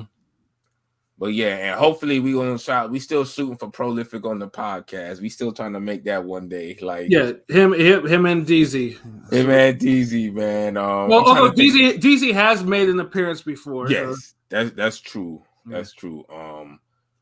Damn, I'm trying to think. We gotta get PJ back. I can't remember PJ doing an episode this year. Like the eye test went on hiatus. Yeah. Like fuck, nigga have to rebrand. Like niggas come back, like we back. Like who this nigga? Like yeah. But I mean, obviously, if you're on PJ's IG, then you see he's putting in work. So it's not he's still cooking. Like there's no doubt. Like, you just gotta repackage the dope. That's all. You gotta put stuff on it. We gotta put like the blue glass on it or blue something on it. Yeah. I mean, you still hear his voice in some way or the other in something. So it's like he's still there, like you know. And that's what the cartoons are for, because y'all see some of us throughout the year in different elements and shit. That's like how King P be on the spaces and y'all get to interact with him, and Pat and P at the fights, Pilot in Discord, you know, just me. Or in my cases, when I usually do my own fight videos, PJ's usually the one I tap to do all types of like the random shit. Yeah, that's true. Yeah, you'll definitely hear more of PJ in like other stuff though. Yeah, because PJ be having the assistant vocals and shit. So you know, everybody it's like a record label. Like everybody got their projects and shit they do, and we bring it all together. But when the cartoon is just different, the cartoon just hit different because everybody's a part of that motherfucker. It's like it's like that No Limit posse cut. Like you buy that album and you're like, all right, this nigga on it. All right, fuck, you got Silk the Shocker on here 3 times. Yeah. But hold on. Oh, the posse cut. Hold on, he got all these niggas. You know what I mean? Like that's what it is. It's like niggas get that Ring Gang mixtape and see like, oh, hold on, they got the cartoon at the end. Pizza Wars. Fuck it. All right, we about to enjoy this. So just make sure y'all check that shit out. I can't speak highly enough about it. It's funny. It's good. Just is creative. No one else doing no shit like that. So enough of that. Just make sure y'all fucking watch it. Yeah, no, absolutely, man. Because it's a funny ass cartoon and shit like that. Everyone did their thing on there. And shout outs also to the guest star on there too, man. You know, like I said, you know, future animations will probably have future guests on there. You never know. Like there was some that was supposed to be on this, but they couldn't, you know, schedule a conflict and just, you know, trying to tie it down though. But we like to complete ciphers around here, so they'll show up. They'll show up eventually in other cartoons. Shout out to Johnny Rice though. Shout out to Johnny Rice. That's what I do. And we kept it like on the low with the. We wasn't even letting nobody know who was featured in this shit. Like, right. It was like niggas popping up in voices and shit. Like, hold on, this nigga in it. This person. Hold on, like. Yeah, usually and look at the ones that we ask for voices are the ones that have been really like, you know, they for the most part they do support us. Like, you know, shout out to JJ was in, you know, she was the first non-Ring Gang member. to show up in a cartoon. I still love that. I still love that part. I still love the dialogue between the hood rat, between the hood rat her and OG Rodney, God rest his soul. So yeah, that was like that's still even the story behind that too, because just real quick, because I remember because I had Jay record her dialogue and I sent it to LB and OG Rodney were listening to it in the car, and I could hear their reactions because I could hear Pop's reaction to this shit, as it was playing, because I sent him two versions of it. One which was Jay's natural voice, the other one where I was fucking around with the special effects and shit like that. But I think the one where Jay just did natural, that was the one that was like, Rodney was talking about, he gave him like shivers or shit like that. So that was like, okay, perfect. Yeah, that was good. That was the appropriate one. Like that was really good though. So yeah, we definitely, like I said, more. I remember that day, nigga. We was coming from Miami, like from the doctor, like the foot doctor, nigga. I remember that shit. Like, yeah. Because I was on the phone with this nigga too, because I was hearing his reaction. Yeah, we was on the turnpike. You probably heard trucks and cars, all that shit. Yeah, like I get the fucking neurological problems, nigga. Like handle this shit, but crazy. And that's always good. That's always a good ringing memory that I always had, because that shit was just like that shit was just like that was a hell of a memory, and how that all came together. So for on that one. So yeah. There'll definitely be more people on there. Definitely the ones that have held us down will get their vocals on there too, man. Get themselves out there, man. Because we a family. It's connected gang. Sound like we Godfather. Yeah. You made like Ring Gang. That's the made man. Absolutely. But outside that, shout out to everyone. Shout out to everyone that held us down. Was listening. Held us down this year and everything like that. We appreciate your listening, your patronage, and all that stuff, man. It was a hell of a year, hell of a fucking year. Of course, this website's there, our YouTube is there. Everything that we do, man, we do this shit for y'all because like I said, man, we love doing this shit, man. We do, we truly do, man. So just keep rocking with us, man. Like I said, we'll take it even further than we have before. As always, that's the goal. You know what I mean? So. For myself, Pat Scorpio, the New England representative. For LB Shuttleworth, the God, the GOAT artist. Pizza Wars is out now, for King P, Bodega P, and for Conscious Pilot. This has been another wonderful episode of Real Talk, where, as always, if shit's real, we talk about it. So until next time, peace. Yo, why don't you be talking that shit? Shuttleworth look ashy today. This nigga, a fucking bomber clock.